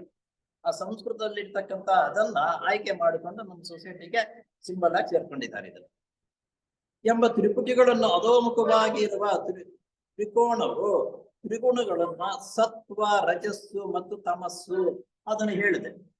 ತಮಸ್ಸು, ರಜಸ್ಸು, ತಮೋಗುಣ ಅಂತಕ್ಕಂಥದ್ದು ಇವರಲ್ಲಿ ಬರ್ತಕ್ಕಂಥದ್ದು ಈ ರೀತಿ ಇವು 3 ಇದೆ. ರೂಪ, ವರ್ಣ ವಸ್ತುಗಳನ್ನು ಪ್ರತಿನಿಧಿಸುತ್ತದೆ. ರೂಪ ಮತ್ತು ವರ್ಣ ಇದು ಒಂದು ರೂಪವೂ ಆಗಿದೆ. ವರ್ಣ ಅಂತಂದ್ರೆ ಬಣ್ಣಗಳಾಗಿರ್ತಕ್ಕಂಥದ್ದು ಸಮೇತ ಆಗಿದೆ. ತ್ರಿಗುಣಗಳ ತತ್ವಗಳನ್ನು ಅರ್ಥ ಮಾಡಿಕೊಳ್ಳಬೇಕೆಂದಿರುವರು ಇಲ್ಲಿ ಪತಂಜಲಿ ಯೋಗ ಸೂತ್ರ ಅಂತಕ್ಕಂಥದ್ದು ಒಂದು ಪುಸ್ತಕ ಇದೆ. ಅದರಲ್ಲಿ ಈ ತ್ರಿಗುಣಗಳ ಬಗ್ಗೆ ಜ್ಞಾತ, ಜ್ಞಾನ, ಜ್ಞಾನ ಅಂತಕ್ಕಂಥ ಇದ್ರ ಬಗ್ಗೆ ತುಂಬಾ ವಿವರವಾಗಿ ಚೆನ್ನಾಗಿ ಬರೆದಿದ್ದಾರೆ. ಅದನ್ನೊಂದ್ಸಲ ಓದಿ ಅಂತ ಹೇಳ್ತಾರೆ. ಸ್ಥಿತಿ ಮತ್ತು ಲಯ ಶಕ್ತಿಗಳು ಆ ಮೂಲಕ ದ್ಯೋತಕವಾಗುತ್ತವೆ. ಪೈಥಾಗರಸ್ ತತ್ವಜ್ಞಾನಿಯು 2 ಎಂಬ ಸಂಖ್ಯೆಯನ್ನು ವಿನಿಯೋಗ ಮಾಡದೆ ಇರುವುದಕ್ಕೆ ಕಾರಣವಿದೆ. ಈ ಪೈಥಾಗರಸ್ ಪ್ರಮೇಯ, ಪೈಥಾಗರಸ್ನ ಜಾಮಿಟ್ರಿ ಜಾಸ್ತಿ ಕಂಡುಹಿಡಿದಿದ್ದು ಹೇಳಿದ್ದು ಪೈಥಾಗರಸ್. ಈ ತ್ರಿಕೋಣಗಳು ಮತ್ತು ಇವೆಲ್ಲ ಇವತ್ತು ಹೇಳ್ತಕ್ಕಂಥದ್ದು ನಮ್ಮ SLC ಇಂದಾನೆ ಪ್ರಾರಂಭವಾಗುತ್ತೆ. ಪೈಥಾಗರಸ್ ಪ್ರಮೇಯನ ಇವೆಲ್ಲವೂ ಅವರು 2ನ್ನ ಉಪಯೋಗಿಸಲಿಲ್ವಂತೆ. ಪೈಥಾಗರಸ್ ತತ್ವಜ್ಞಾನಿಯು 2 ಎಂಬ ಸಂಖ್ಯೆಯನ್ನು ವಿನಿಯೋಗ ಮಾಡದೇ ಇರುವುದಕ್ಕೆ ಕಾರಣವಿದೆ. ಆ ಕಾರಣ ಇದೆ. 2 ಅಂತ ಅನ್ನೋದು ವಿನಿಯೋಗ ಮಾಡಲಿಲ್ಲ ಅವರು. ಯಾಕೆ ಅನ್ನೋದು ಕಾರಣ ಇದೆ ಅಂತ ಹೇಳ್ತಾ ಇದ್ದಾರೆ ಅಷ್ಟೇ. ಒಂದು ಏಕಕಾಲದಲ್ಲಿ 3 ಆಗಿ ಅಭಿವ್ಯಕ್ತವಾಗುತ್ತಿದೆಯೇ. ಒಂದು ಏಕಕಾಲದಲ್ಲಿ 3 ಆಗುವುದರಿಂದ ಅದು ಆ ರೀತಿ ಅಭಿವ್ಯಕ್ತವಾಗ್ತಾ ಇದೆ. ಬಹುಶಃ ಇದು ಬ್ರಹ್ಮಾಂಡ ಮೊದಲು ಶಿವನೊಬ್ಬನೇ, ಶಿವನಿಂದ ಬ್ರಹ್ಮ ವಿಷ್ಣು 3 ಆಯ್ತಲ್ಲ, ಅದೇ ಇರಬಹುದು ಆ ಸಂಕೇತ ಅಂತ ಅನ್ನೋದು ಅಂದಾಜು. 2 ಆಗಿ ಉಳಿದುವುದಿಲ್ಲ, 2 ಆಗಿ ಅವು ಉಳಿಯುವುದಿಲ್ಲ. ಆ ರೀತಿ 2 ಆಗಿ ಸಪರೇಟ್ ಆಗಿ ಉಳಿದುಕೊಂಡ 3 ಆಗುತ್ತೆ. ಆದ್ರಿಂದ ಈ 3ಕ್ಕೆ ಏನಂದ್ರೆ ಪ್ರಕೃತಿ, ಪುರುಷ, ಅವೆರಡರ ಮಧ್ಯೆ ಇರುವ ಸಂಬಂಧ ದೈವಿ ಪ್ರಕೃತಿ. ನೋಡಿ, ಪ್ರಕೃತಿ ಪುರುಷ, ಅವೆರಡರ ಸಂಬಂಧ ಇರ್ತಕ್ಕಂಥದ್ದು ದೈವಿ ಪ್ರಕೃತಿ. ಆದ್ರಿಂದ ಎರಡೇ ಆಗಲಿಲ್ಲ, ಎರಡನ್ನು ಉಪಯೋಗಿಸಲಿಲ್ಲ. ಮೂರು ಪೈಥಾಗರಸ್ ಅವರು ಹೇಳಿದ್ರು. ಈ ರೀತಿ ಹೇಳ್ತಾರೆ, ಪ್ರಕೃತಿ ಪುರುಷ, ಪ್ರಕೃತಿ ಪುರುಷ, ದೈವಿ ಪ್ರಕೃತಿ. ಅಂದರೆ ಪ್ರಕೃತಿ ಅಂತಂದ್ರೆ ಇಲ್ಲಿ ಬ್ರಹ್ಮ, ಪುರುಷ ಅಂತಂದ್ರೆ ಶಿವ ಅಥವಾ ಮಹೇಶ್ವರ. ಇವೆರಡಕ್ಕೂ ದೈವಿ ಪ್ರಕೃತಿ ಅಂತ ಬರ್ತಕ್ಕಂಥದ್ದು ವಿಷ್ಣುವು. ಆದ್ರಿಂದ ಎರಡನ್ನು ಒಂದರಿಂದ ಇದು ಮೂರಾಯಿತು. ಅದರಿಂದ ಪೈಥಾಗರಸ್ ಎರಡನ್ನ ಉಪಯೋಗಿಸಲಿಲ್ಲ, ಮೂರು ಆಯಿತು ಅನ್ನೋದು ಇಲ್ಲಿ ತಿಳಿಸ್ತಾರೆ ಅವರು. ಅವೆರಡರ ಮಧ್ಯೆ ಇರುವ ಸಂಬಂಧ ದೈವಿ ಪ್ರಕೃತಿ. ಅಂತೂ ಮೂರು ತತ್ವಗಳು ಪರಶಿವ ತತ್ವವೇ ಪುರುಷ, ಪ್ರಕೃತಿ ತತ್ವವೇ ಬ್ರಹ್ಮ. ಪುರುಷ ಪ್ರಕೃತಿ ತತ್ವವೇ ಬ್ರಹ್ಮ. ಇವೆರಡಕ್ಕೂ ಸಂಬಂಧವನ್ನು ಕಲ್ಪಿಸುವುದೇ ದೈವಿ ಪ್ರಕೃತಿ. ದೈವಿ ಪ್ರಕೃತಿ ಅಂತಂದರೆ ವಿಷ್ಣು. ಇಲ್ಲಿ ಬ್ರಹ್ಮ ಅಂದ್ರೆ ಪುರುಷ ಪ್ರಕೃತಿ ತತ್ವವೇ ಬ್ರಹ್ಮ, ದೈವ ಪ್ರಕೃತಿ ಅಂದರೆ ವಿಷ್ಣುವು. ಇದರಲ್ಲಿ ಅಂದರೆ ದೈವಿಕವಾದ ಚೈತನ್ಯ ಜಡಗಳ ಮೀಲನ ಸ್ವರೂಪ. ದೈವಿಕವಾಗಿರ್ತಕ್ಕಂಥ ಚೈತನ್ಯ ಈ ಜಡ ಮೀಲನವೇ ಅದು ಪ್ರಕೃತಿಯ ಸ್ವರೂಪ. ಮಿಲನ ಜಡಗ ಮಿಲನವೇ ಸ್ವರೂಪ. ನಮ್ಮ ಆತ್ಮ ಬುದ್ಧಿ ಸ್ವರೂಪವಾದ ಜೀವಾತ್ಮವು ಶುದ್ಧ ಮನಸ್ಸನ್ನು ಸೇರಿಸಿಕೊಂಡು ಮೂರಾಗಿದೆ. ನೋಡು, ಎರಡಿಲ್ಲದಿರ ಮೂರು ಆಯ್ತು ಯಾಕೆ ಅಂತಕ್ಕಂಥದ್ದು ಇಲ್ಲಿ ವಿವರಣೆ ಕೊಡ್ತಾರೆ. ಇದು ಮೊದಲೇ ಹೇಳಿದ್ರು, ಜೀವನ್ಮುಕ್ತರಾಗಿರ್ತಕ್ಕಂಥವ್ರೇ ಇದನ್ನ ವರ್ಣನೆ ಪೂರ್ಣವಾಗಿ ಹೇಳುವುದಕ್ಕೆ ಸಾಧ್ಯವೂ, ಅವ್ರನ್ನೇ ಕಷ್ಟ. ಇನ್ನು ನಮ್ಮಂತವ್ರ ಪಾಡದ್ರಲ್ಲಿ ಇರ್ತಕ್ಕಂಥ ವಿವರಣೆ ಹೇಳ್ತಕ್ಕಂಥದ್ದು ತುಂಬಾ ಕಷ್ಟ. ಯಾರೋ ಪೈಥಾಗರಸ್ ಇವರು ಕುತುಮಿ ಮಹರ್ಷಿಗಳೇ ಆ ಮಾತು ಹೇಳಿದ್ರು. ಕುತುಮಿ ಮಹರ್ಷಿಗಳು ಆ ಮಾತು ಹೇಳಿದಾಗ ಇದರ ಪೂರ್ಣವಾಗಿ ವಿವರಣೆ ಏನು ಹೇಗೆ ಅಂತಕ್ಕಂಥದ್ದು ನಾವು ಬಿಡಿಸಿ ಹೇಳೋದು ತುಂಬಾ ಕಷ್ಟದ ಕೆಲಸ, ಕರ್ತವ್ಯ. ಏಕೆಂದ್ರೆ ಅದು ಈಶ್ವರನಂತೆ ಬ್ರಹ್ಮಾಂಡವನ್ನು ಸೃಜಿಸಬೇಕಾಗಿದೆ. ಆಗ ಗಾಢವಾದ ಆಕಾಶ ತತ್ವವು ತನ್ನ ಸುತ್ತಲೂ ಒಂದು ವೃತ್ತವನ್ನು ರಚಿಸಿಕೊಳ್ಳುತ್ತದೆ. ಆಕಾಶ ತತ್ವ ತನ್ನ ಸುತ್ತಲೂ ಸುತ್ತಲೂ ಇದನ್ನು ರಚನೆ ಮಾಡಿಕೊಳ್ಳುತ್ತೆ. ಇದು ಬಿಂದು 7ನೇ ತತ್ವ ಅಲ್ಲ, ಇದ್ರ ತತ್ವವನ್ನು ಸುತ್ತಕೊಂಡಿರುತ್ತದೆ. ವೃತ್ತವು ಚತುರ್ಭುಜ ಸಮಕೋನಗಳಾಗುತ್ತದೆ. ವೃತ್ತವು ಚತುರ್ಭುಜ ಸಮಕೋನಗಳಾಗುತ್ತದೆ. ಬಹುಶಃ ಇದರ ಅರ್ಥ ಅನಿತ್ಯವಾದ ರೂಪನಾಮಗಳೊಳಗೆ ಚೌಕ ಇದು ಒಂದು ಗೊತ್ತಾದ ಪ್ರಮಾಣದ ಪರಿಮಿತಿಗೆ ಒಳಪಟ್ಟಿರುತ್ತದೆ. ಇದು ವೃತ್ತಕ್ಕೆ ಪರಿಮಿತಿ ಇಲ್ಲ. ಚೌಕ ಇದೆ ನೋಡ, ಹೀಗೆ ಚೌಕಕ್ಕೆ ಇಷ್ಟೇ ಅಂತ ಅನ್ನೋದು ಪರಿಮಿತಿ ಬರುತ್ತೆ. ವೃತ್ತಕ್ಕೆ ಎಷ್ಟಾದ್ರೂ ಅದಕ್ಕೆ ಪರಿಮಿತಿ ಇಷ್ಟೇ ಅಂತ ಅನ್ನೋದಿಲ್ಲ. ರೇಖೆ ಇದೆಯಲ್ಲ, ರೇಖೆಗೂ ಪರಿಮಿತಿ ಇಲ್ಲ, ಎಷ್ಟು ಬೇಕಾದ್ರೂ ಮುಂದಕ್ಕೆ ಹೋಗುತ್ತೆ. ಚೌಕ ಆದರೆ ಅದು ಅಷ್ಟೇ ಪರಿಮಿತಿ ಇರುತ್ತೆ, ಹಿಂಗೆ ಹಿಂಗೆ ಹಿಂಗೆ ಇಷ್ಟೇ ಇರುತ್ತೆ. ಆದ್ರಿಂದ ಇದು ಚೌಕಕ್ಕೆ ಪರಿಮಿತಿ ಇರುತ್ತೆ, ವೃತ್ತಕ್ಕೆ ಪರಿಮಿತಿ ಇರುವುದಿಲ್ಲ. ಏಕೆಂದರೆ ದೇಶ ಕಾಲಗಳ ಪರಿಮಿತಿ ಉಳ್ಳದ್ದು. ದೇಶ ಕಾಲ ಅದಕ್ಕೆ ಪರಿಮಿತಿ ಇದೆ. ಕಾಲ ಅಂತಂದ್ರೆ ನಾವಾಗ 24 ಗಂಟೆ ಒಂದ್ ದಿವಸ ಆಯ್ತು ಅಂದ್ರೆ ಮುಗ್ದಾಯ್ತು ಅಲ್ಲಿಗೆ. ದೇಶವೂ ಅಷ್ಟೇ, ಎಷ್ಟು ದಿವಸ ಇರುತ್ತೋ ಅಷ್ಟೇ ದಿವಸ ಇರೋದು, ಆಮೇಲೆ ಅದು ಕ್ಷೀಣವಾಗುತ್ತೆ. ನಮ್ಮ ಇದೇ ಚಂದ್ರಲೋಕವೇ ಮೊದಲು ಚೆನ್ನಾಗಿದ್ದಿದ್ದು ಅದು ಕ್ಷೀಣವಾಗ್ತಾ ಬಂದಿದೆ. ಭೂಲೋಕವು ಅರ್ಧ ಆಗೋಗ್ಬಿಟ್ಟಿದೆ, ಅರ್ಧಕ್ಕಿಂತ ಜಾಸ್ತಿ ಆಗಿದೆ. ಇದು ಅದೇ ರೀತಿ ಕ್ಷೀಣವಾಗುತ್ತೆ. ಆದ್ದರಿಂದ ಇವು ಕ್ಷೀಣವಾಗುತ್ತೆ. ಆದುದರಿಂದ ಅನಿತ್ಯವಾದದ್ದು ವೃತ್ತವಾದರೂ ಆದಿ ಅಂತ್ಯಗಳಿಲ್ಲದ ಪೂರ್ಣವನ್ನು ಪ್ರತಿಬಿಂಬಿಸುತ್ತದೆ. ಇದು ಪೂರ್ಣವು ವೃತ್ತ ಇದೆಯಲ್ಲ, ಪೂರ್ಣವಾಗಿದೆ. ಆದಿ ಅಂತ್ಯಗಳಿಲ್ಲದೆ ಹೋದ್ರು ಪೂರ್ಣವಾಗಿರ್ತಕ್ಕಂಥ ಪ್ರತಿಬಿಂಬವನ್ನು ಇದು ಸೂಚಿಸುತ್ತದೆ. ಈ ವೃತ್ತವೂ ಆಗಬಹುದು ಅಥವಾ ಇದೇ ವೃತ್ತವೂ ಆಗಬಹುದು. ಈ ನಿತ್ಯ ಚೈತನ್ಯವು ಅದರೊಳಗೆ ಅಭಿವ್ಯಕ್ತವಾಗಿರುತ್ತದೆ ಎಂಬ ಅರ್ಥವಿರಬಹುದು.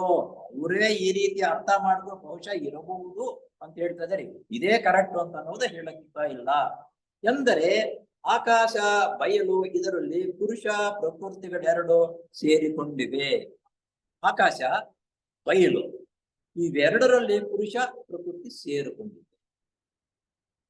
ಪುರುಷನು ನಿತ್ಯತ್ವದಲ್ಲಿ ಹೊರಕ್ಕೆ ಉಸಿರು ಬಿಡುತ್ತಾನೆ. ಪುರುಷನು ಅಂದ್ರೆ ಇಲ್ಲಿ ಬ್ರಹ್ಮ ಅಂತ ಬ್ರಾಕೆಟ್ ನಲ್ಲಿ ಅದಕ್ಕೆ ಉತ್ತರ ಕೊಡ್ತಾರೆ. ಪುರುಷ ಅಂತಂದ್ರೆ ಬ್ರಹ್ಮ ಅಂತಕ್ಕಂಥ ಬ್ರಾಕೆಟ್ ನಲ್ಲಿ ಉತ್ತರ ಕೊಡ್ತಾರೆ. ನಿತ್ಯತ್ವದಲ್ಲಿ ಹೊರಕ್ಕೆ ಉಸಿರು ಬಿಡುತ್ತಾನೆ. ಈ ಭೂಮಿ ಪ್ರಳಯವಾಗ್ತಕ್ಕಂಥದ್ದು, ನಂತರ ಸೃಷ್ಟಿಯಾಗ್ತಕ್ಕಂಥದ್ದು ಈ ಬ್ರಹ್ಮನ ಒಂದ್ಸಲ ಉಸಿರು ಎಳ್ಕೊಂಡಾಗ ಪೂರ್ಣವಾಗಿ ಲಯವಾಗುತ್ತೆ, ಪೂರ್ತಿ ಏನಿಲ್ಲ. ನಂತರ ಉಸಿರು ಬಿಟ್ಟಾಗ ಇವೆಲ್ಲವೂ ಸೃಷ್ಟಿಯಾಗುತ್ತೆ. ಹಾಗೆ ಪ್ರಪಂಚವು ಅಭಿವ್ಯಕ್ತವಾಗುತ್ತದೆ. ಆತನು ಒಳಕ್ಕೆ ಉಸಿರನ್ನು ತೆಗೆದುಕೊಂಡಾಗ ಅಭಿವ್ಯಕ್ತವಾದ ಪ್ರಪಂಚವು, ಅಂದ್ರೆ ಪ್ರಪಂಚ ಅಂದ್ರೆ ಪ್ರಕೃತಿ, ಮಾಯವಾಗಿ ಅದರೊಳಕ್ಕೆ ಸೇರಿಕೊಳ್ಳುತ್ತದೆ. ಉಸಿರು ಪೂರ್ಣವಾಗಿ ಎಳ್ಕೊಂಡಾಗ ಈ ಪ್ರಕೃತಿ ಒಳಗಡೆ ಹೋಗುತ್ತೆ, ಪೂರ್ಣವಾಗಿ ಮಾಯವಾಗುತ್ತೆ. ಯಾರೋ ಬ್ರಹ್ಮ ಮಾಡ್ತಕ್ಕಂಥದ್ದು. ಆತನು ಪುನಃ ನಿಶ್ವಾಸದಾಗ ಪ್ರಕೃತಿಯು ಮಾಯಾ ರೂಪದಲ್ಲಿ ಪುನಃ ಅಭಿವ್ಯಕ್ತವಾಗುತ್ತದೆ ಎಂದು ಈ ಶ್ಲೋಕದ ಅರ್ಥ. ಉಸಿರು ಬಿಟ್ಟಾಗ ಪೂರ್ಣವಾಗಿ ನಂತರ ಮಾಯಾ ಪ್ರಪಂಚವು ಸಿದ್ಧವಾಗುತ್ತದೆ. ಯಾವಾಗ ಆಗುತ್ತೋ ಯಾವಾಗ ಬಿಡುತ್ತೋ ನಮ್ಗೆ ಗೊತ್ತಾಗಲ್ಲ. ಈ ಚಿಹ್ನೆಗಳು ಆ ರೀತಿ ಇರ್ತಕ್ಕಂಥದ್ದು ಅನ್ನೋದಕ್ಕೆ ಈ ಚಿಹ್ನೆ ನಮ್ಮ ಸೊಸೈಟಿಯವರು ಆಯ್ಕೆ ಮಾಡ್ಕೊಂಡಿದ್ದು ಯಾಕೆ? ವಿಷ್ಣು ದೇವಸ್ಥಾನದಲ್ಲಿ ಇರ್ತಕ್ಕಂಥ ಚಿಹ್ನೆ ಇದು, ಅದನ್ನ ಆಯ್ಕೆ ಮಾಡ್ಕೊಂಡಿದ್ದಾರೆ. ಇದು ಯಾರಿಗೆ? ಸಿನೆಟ್ಗೆ ಕುತುಮೆ ಮಹರ್ಷಿಗಳು ಹೇಳ್ತಾ ಇರೋದು ವಿಷಯ. ಬಹುಶಃ ಮೊಟ್ಟ ಮೊದಲ ಬಾರಿಗೆ ವಿವರಣೆ ಕೊಟ್ಟಿರೋದು ಅವರೇ, ಇಂಗ್ಲಿಷ್ ನಲ್ಲಿ ಬರೆದಿದ್ದಾರೆ. ಆ ಇಂಗ್ಲಿಷ್ ನಲ್ಲಿ ಬರೆದಿರತಕ್ಕಂಥದ್ದು ನಮ್ಮ ರಾಜಪ್ಪನವರು ಟ್ರಾನ್ಸ್ಲೇಷನ್ ಮಾಡಿದ್ದಾರೆ ಕೆಲವರಲ್ಲಿ. ಸೋಕೃಷ್ಣಮೂರ್ತಿ ಬಹಳ ಚೆನ್ನಾಗಿ ಬರೆದಿದ್ದಾರೆ, ಅವರು ಒಂದು ಬರೆದಿದ್ದಾರೆ. ಆಮೇಲೆ ನಾಗರಾಜು ಅಂತ ನಮ್ಮ ಸೆಕ್ರೆಟರಿ ಆಗಿದ್ರು ಫೆಡರೇಷನ್ ಅಲ್ಲಿ, ಅವರು ಒಂದು ಬರೆದಿದ್ದಾರೆ ಇದರ ಬಗ್ಗೆನೆ. ಆದ್ರೆ ಇವರು ಸ್ವಲ್ಪ ಹೆಚ್ಚಾಗಿ ಬರೆದಿದ್ದಾರೆ. ಪ್ರಕೃತಿಯ ಬೇರಿಲ್ಲದ ಮೂಲ ಬೇರು, ಅಂದ್ರೆ ಈ ಪ್ರಕೃತಿ ಅಂತಂದ್ರೆ ಬೇರೆ ಇಲ್ಲ, ಅದಕ್ಕೆ ಮೂಲ ಬೇರೆ ಇಲ್ಲದ ಮೂಲ ಬೇರು. ಹಾಗಂದ್ರೆ ಈ ಪ್ರಕೃತಿ ಇಷ್ಟು ಸೃಷ್ಟಿ ಆಯ್ತು, ಉಸಿರು ಎಳ್ಕೊಂಡಾಗ ಒಳಗಡೆಗೆ ಹೋಯ್ತು, ಉಸಿರು ಬಿಟ್ಟಾಗ ಪೂರ್ಣವಾಗಾಯ್ತು. ಆದ್ರಿಂದ ಬೇರು ಇಲ್ಲದೆ ಇರ್ತಕ್ಕಂಥ ಬೇರು. ಅಲ್ಲಿಗೆ ಬ್ರಹ್ಮ ಅಂತಂದ್ರೆ ಎಷ್ಟು ಸಾಮರ್ಥ್ಯ, ಎಷ್ಟು ಶಕ್ತಿ ಇರ್ತಕ್ಕಂಥವ್ರು ಅಂತ ನಾವು ಊಹಿಸ್ಕೊಳ್ಳುವುದಕ್ಕೆ ಸಾಧ್ಯ. ಇಲ್ಲಿಗೆ ನಾವು ನಿಲ್ಲಿಸಬೇಕಾಗುತ್ತದೆ. ಏಕೆಂದ್ರೆ ನೀನೇ ನನ್ನ ಅಂತಸ್ಮೃತಿಯಿಂದ ತಿಳಿದುಕೊಳ್ಳಬೇಕಾಗುತ್ತದೆ, ಸ್ವಲ್ಪ ಉಳಿಯುತ್ತದೆ ಎಂಬುದಾಗಿ ನಮ್ಮ ಮೇಲ್ಕಂಡ ಮುದ್ರೆ ಸಂಕೇತವನ್ನು ವಿವರಿಸಿ ಹೇಳುತ್ತಾರೆ. ಅಷ್ಟೇ. ಈ ಮುದ್ರೆಯನ್ನ ಅಲ್ಪ ಸ್ವಲ್ಪವಾಗಿ ನೀವೇ ವಿದ್ಯಾವಂತರಾಗ್ತಾ ಅದ್ರ ಮೇಲೆ ಆಸಕ್ತಿ ಬರ್ತಾ ಇದ್ದಾಗ ಒಂದೊಂದು ವಿಷಯವನ್ನು ಗ್ರಹಿಸ್ಕೋಬಹುದೇ ಹೊರತು ಪೂರ್ಣವಾಗಿ ಯಾರು ಹೇಳುವುದಕ್ಕೆ ಸಾಧ್ಯವೇ ಇಲ್ಲ ಅಂತಕ್ಕಂಥದ್ದು. ಮಹಾತ್ಮ ಮೌರ್ಯರು ತಮಗೆ ಹಾಕಲ್ಪಟ್ಟ ಪ್ರಶ್ನೆಗೆ ಉತ್ತರವಾಗಿ ಹೀಗೆ ಹೇಳುತ್ತಾರೆ: ವಿಶ್ವ ಸೃಷ್ಟಿಗೆ ಸಂಬಂಧಪಟ್ಟ ಕೆಲಸದಲ್ಲಿ ಪ್ರಕೃತಿ ಪುರುಷ ಎಂದರೆ, ವಿಶ್ವ ಸೃಷ್ಟಿಯಾಗಬೇಕಾದ್ರೆ ಯಾರ? ಮಹಾತ್ಮ ಮೌರ್ಯರು ಹಾಕಲ್ಪಟ್ಟ ಪ್ರಶ್ನೆಗೆ ಉತ್ತರವಾಗಿ ಹೀಗೆ ಹೇಳುತ್ತಾರೆ: ವಿಶ್ವ ಸೃಷ್ಟಿಗೆ ಸಂಬಂಧಪಟ್ಟ ಕೆಲಸದಲ್ಲಿ ಪ್ರಕೃತಿ ಪುರುಷ ಎಂದರೆ, ಪ್ರಕೃತಿ ಪುರುಷ ಎಂದರೆ ಗುಣ ಧನ ಶಕ್ತಿಗಳು, ಗುಣ ಧನ ಶಕ್ತಿಗಳು ಪ್ರಕೃತಿ ಸೃಷ್ಟಿಯಾಗುವುದಕ್ಕೆ. ನಂತರ ಪುಂ ಶ್ರೀ, ಪುಂ ಅಂದ್ರೆ ಪುರುಷ, ಶ್ರೀ ಅಂದ್ರೆ ಶ್ರೀ, ಇದು ಪ್ರಪಂಚ ಸೃಷ್ಟಿಯಾಗುವುದಕ್ಕೆ ಮೂಲ ಇವು ಬೃಂದಾನು ಅಂತ ಅನ್ನೋದು ತತ್ವಗಳನ್ನು ಪ್ರತಿನಿಧಿಸುತ್ತವೆ. ಇವು ಮೊದಲು ಗುಣ ಧನ ಶಕ್ತಿ ಇವುಗಳಿಂದ ಸೃಷ್ಟಿ. ಆಮೇಲೆ ಪುರುಷ ಪ್ರಕೃತಿ ಪುರುಷ, ಆಮೇಲೆ ಋಣ ಧನ ಶಕ್ತಿ ಪುಂ ಶ್ರೀ ತತ್ವಗಳನ್ನು ಪ್ರತಿನಿಧಿಸುತ್ತವೆ. ಈ ಮೂರು ಹಂತಗಳಲ್ಲಿ ಇದು ಸೃಷ್ಟಿ ಆಯಿತು. ಈ ಜನರೆಲ್ಲ ಬರಬೇಕಾದ ಸೃಷ್ಟಿ ಬರಬೇಕಾದ್ರೆ ಪುರುಷ ಮತ್ತು ಸ್ತ್ರೀರು ಇವೆರಡು ಅವೆರಡು ಎರಡೆರಡು ಇವು ಮೂರು ವಿಭಾಗಗಳಾಗಿ ಈಚೆ ಬಂದವು. ನಿನ್ನ ಆತ್ಮದ ಅಭಿವ್ಯಕ್ತಿಯನ್ನು ಸುಮ್ಮನೆ ಆಗಲಿಲ್ಲ, ನಿನ್ನ ಆತ್ಮ ಸುಮ್ಮನೆ ಆಗಲಿಲ್ಲ. ಅದು ಪರಾತ್ಪರ ಚೈತನ್ಯ ಅಂಶವು ಪ್ರಕೃತಿಯೊಳಗೆ ಬಿದ್ದಿತು. ಪರಾತ್ಪರ ಚೈತನ್ಯವೂ ಪ್ರಕೃತಿಯೊಳಗೆ ಬಿದ್ದಿತು. ನಮ್ಮ ಇದ್ರಲ್ಲಿ ತಿಸಾಪುರ ಸೊಸೈಟಿಲಿ ಬರುತ್ತೆ ಆತ್ಮ ಅಂತಕ್ಕಂಥದ್ದು ಆತ್ಮಲೋಕದಿಂದ ಕೆಳಗಡೆಗೆ ಬರ್ತಕ್ಕಂಥದ್ದು ಯಾವ ರೀತಿ ಒಂದೊಂದು ಸ್ಟೆಪ್ಪೇ ಆಗಿ ಯುತಿಯ ಬಂದು 1ನೇ ಭೂತವರ್ಗ, 2ನೇ ಭೂತವರ್ಗ, 3ನೇ ಭೂತವರ್ಗ, ಅದರಲ್ಲಿ ಒಂದು 2ನೇ ಭೂತವರ್ಗಕ್ಕೆಲ್ಲ ಪೂರ್ಣವಾಗಿ ವಿಷ್ಣು ಚೈತನ್ಯವೇ ಎಲ್ಲಾ ಕಡೆ ತುಂಬಿಕೊಂಡಿರುತ್ತೆ. ಅದು ಬೆಳವಣಿಗೆ ಆಗ್ಬೇಕಾದ್ರೆ ವಿಷ್ಣು ಚೈತನ್ಯವೇ ಅದಕ್ಕೆಲ್ಲ ಮೊದಲಿನಿಂದ ಬಂದಿರತಕ್ಕಂಥದ್ದು. ಅದು ಬೆಳವಣಿಗೆ ಆಗ್ತಾ ಆಗ್ತಾ ನಂತರ ಇಂಡಿಪೆಂಡೆಂಟ್ 1ನೇ ಭೂತವರ್ಗ, 2ನೇ ಭೂತವರ್ಗ, 3ನೇ ಭೂತವರ್ಗ, ಖನಿಜ ವರ್ಗ, ಸಸ್ಯವರ್ಗ, ಪ್ರಾಣಿ ವರ್ಗ, ಇವೆಲ್ಲ ಬೆಳವಣಿಗೆ ಆಗುವುದಕ್ಕೆ ವಿಷ್ಣು ಚೈತನ್ಯವೇ ಅದುವರೆಗೂ ಇರ್ತಕ್ಕಂಥದ್ದು. ಆಮೇಲೆ ಆತ್ಮ ಅಂತಕ್ಕಂಥದ್ದು ಬಂತ, ಅದು ಈಶ್ವರನ ಚೈತನ್ಯ ಬಂದಾಗ ಅದು ಪ್ರತ್ಯೇಕವಾಗಿರ್ತಕ್ಕಂಥ ಆತ್ಮವಾಗುತ್ತೆ ಅಂತ ಅನ್ನೋದು ನಂತರ ನಮಗೆ ಇವೆಲ್ಲನೂ ನಮ್ಮ ತಿಸಾಪುರ ಸೊಸೈಟಿಯಲ್ಲಿ ಹೇಳ್ಕೊಂಡು ಬಂದಿದೆ. ಇಲ್ಲಿ ಪರಾತ್ಪರ ಚೈತನ್ಯವು ಪ್ರಕೃತಿಯೊಳಗೆ ಬಿತ್ತಲ್ಪಟ್ಟಿತು. ಹಾಗೆ ಪ್ರಕೃತಿ ಒಳಗಡೆಗೆ ಅಪರಾತ್ಪರ ಬ್ರಹ್ಮನಲ್ಲ ಇವನ ಚೈತನ್ಯ ಈಶ್ವರನ ಚೈತನ್ಯವು ಬಂದು ನಂತರ ಇದು ಸೃಷ್ಟಿಯಾಗ್ತಾ ಬಂತು. ಚೈತನ್ಯ ಸ್ವರೂಪವಾದ ತತ್ವವನ್ನು ಎಂದರೆ ಧನಶಕ್ತಿಯನ್ನು ಋಣಶಕ್ತಿಯ ಸ್ವರೂಪವಾದ ಪ್ರಕೃತಿಯು ಆಕರ್ಷಿಸುತ್ತದೆ. ಮೇಲ್ಕಂಡ ಮುದ್ರೆ ವೃತ್ತಾಕಾರವಾಗಿರುವ ನಾಗೇಂದ್ರನು ತನ್ನ ಬಾಲವನ್ನು ತನ್ನ ಬಾಯೊಳಕ್ಕೆ ತೆಗೆದುಕೊಂಡು ನಿತ್ಯತ್ವವನ್ನು ಪ್ರತಿನಿಧಿಸುತ್ತಾನೆ. ನೋಡಿ, ಇದೇ ನಾಗೇಂದ್ರನು ಇದು ತಲೆ ಇದು ಸುತ್ತಲೂ ನಿಂತ್ಕೊಂಡು ಈ ಬಾಲವನ್ನು ತನ್ನ ಇದರ ಒಳಗಡೆಗೆ ಇಟ್ಕೊಂಡಿದ್ದಾನೆ ಅಂತಂದರೆ ಹೀಗೆ ಋಣ ತನ್ನ ಬಾಯೊಳಕ್ಕೆ ತೆಗೆದುಕೊಂಡು ನಿತ್ಯತ್ವವನ್ನು ಪ್ರತಿನಿಧಿಸುತ್ತಾನೆ. ಅದು ನಿತ್ಯತ್ವ ಈ ರೀತಿ ನಡೀತಾ ಇದೆ ಅಂತ ಬಾಯಿ ಒಳಗಡೆಗೆ ಇರ್ತಕ್ಕಂಥ ಸಂಕೇತ ಈ ರೀತಿ ನಿತ್ಯತ್ವ ನಡೀತಾ ಇದೆ ಅಂತ ಅನ್ನೋದಕ್ಕೆ ಇಲ್ಲಿ ಆ ಒಂದು ಸಂಕೇತ ಅಂತ ಆ ಸಂಕೇತದ ಅರ್ಥ ಅಂತ ಹೇಳ್ತಾರೆ. ಆದಿ ಅಂತ್ಯಗಳಿಲ್ಲದ ಮಹಾಚೈತ್ಯವನ್ನು ಪ್ರತಿನಿಧಿಸುತ್ತದೆ. ಇದಕ್ಕೆ ಮೊದಲೇ ಇದೆ ಕೊನೆ ಇದೆ ಅಂತಕ್ಕಂಥದ್ದೆಲ್ಲ ಪೂರ್ಣವಾಗಿ ರೌಂಡ್ ಆದ್ಮೇಲೆ ಈ ರೀತಿ ಆದಿ ಅಂತ್ಯಗಳಿಲ್ಲದೆ ಇರ್ತಕ್ಕಂಥದ್ದು ಸಂಕೇತ ಇದು. ಹಾಗೆಯೇ ಕುತುಂಬಿ ಗುರುಗಳು ಅನೇಕರು ಈ ತತ್ವಾರ್ಥದ ಹತ್ತಿರ ಬಂದಿರುತ್ತಾರೆ. ಆದರೆ ಸ್ವಲ್ಪ ತಪ್ಪು ಭಾವನೆ ಮಿಶ್ರವಾಗಿಯೇ ಇರುತ್ತದೆ. ಅವ್ರಿಗೇನೋ ಇದೆ ತತ್ವ ಹತ್ರ ಬರ್ತಾ ಇದ್ದೀವಿ ಅಂತಂದ್ರೆ ಅದ್ರಲ್ಲೂ ಸ್ವಲ್ಪ ಏನೋ ತುಪ್ಪು ಇದೆ ಅಂತ ಅನ್ನೋದು ಗೋಚರವಾಗುತ್ತದೆ ಅವ್ರಿಗೂ. ಇದಕ್ಕೆ ಮನಸ್ಸು ಬುದ್ಧಿ ತತ್ವಕ್ಕೆ ಮರೆಯಾಗುವಂತೆ ಚಾಚಿಕೊಂಡಿರುತ್ತದೆ. ನಮ್ಮ ಮನಸ್ಸು ಈ ಬುದ್ಧಿಗೆ ಮರೆಯಾಗಿದೆ, ಅದು ಪೂರ್ಣವಾಗಿ ಅರ್ಥವಾಗ್ತಾ ಇಲ್ಲ ಅಂತನ್ನೋದು.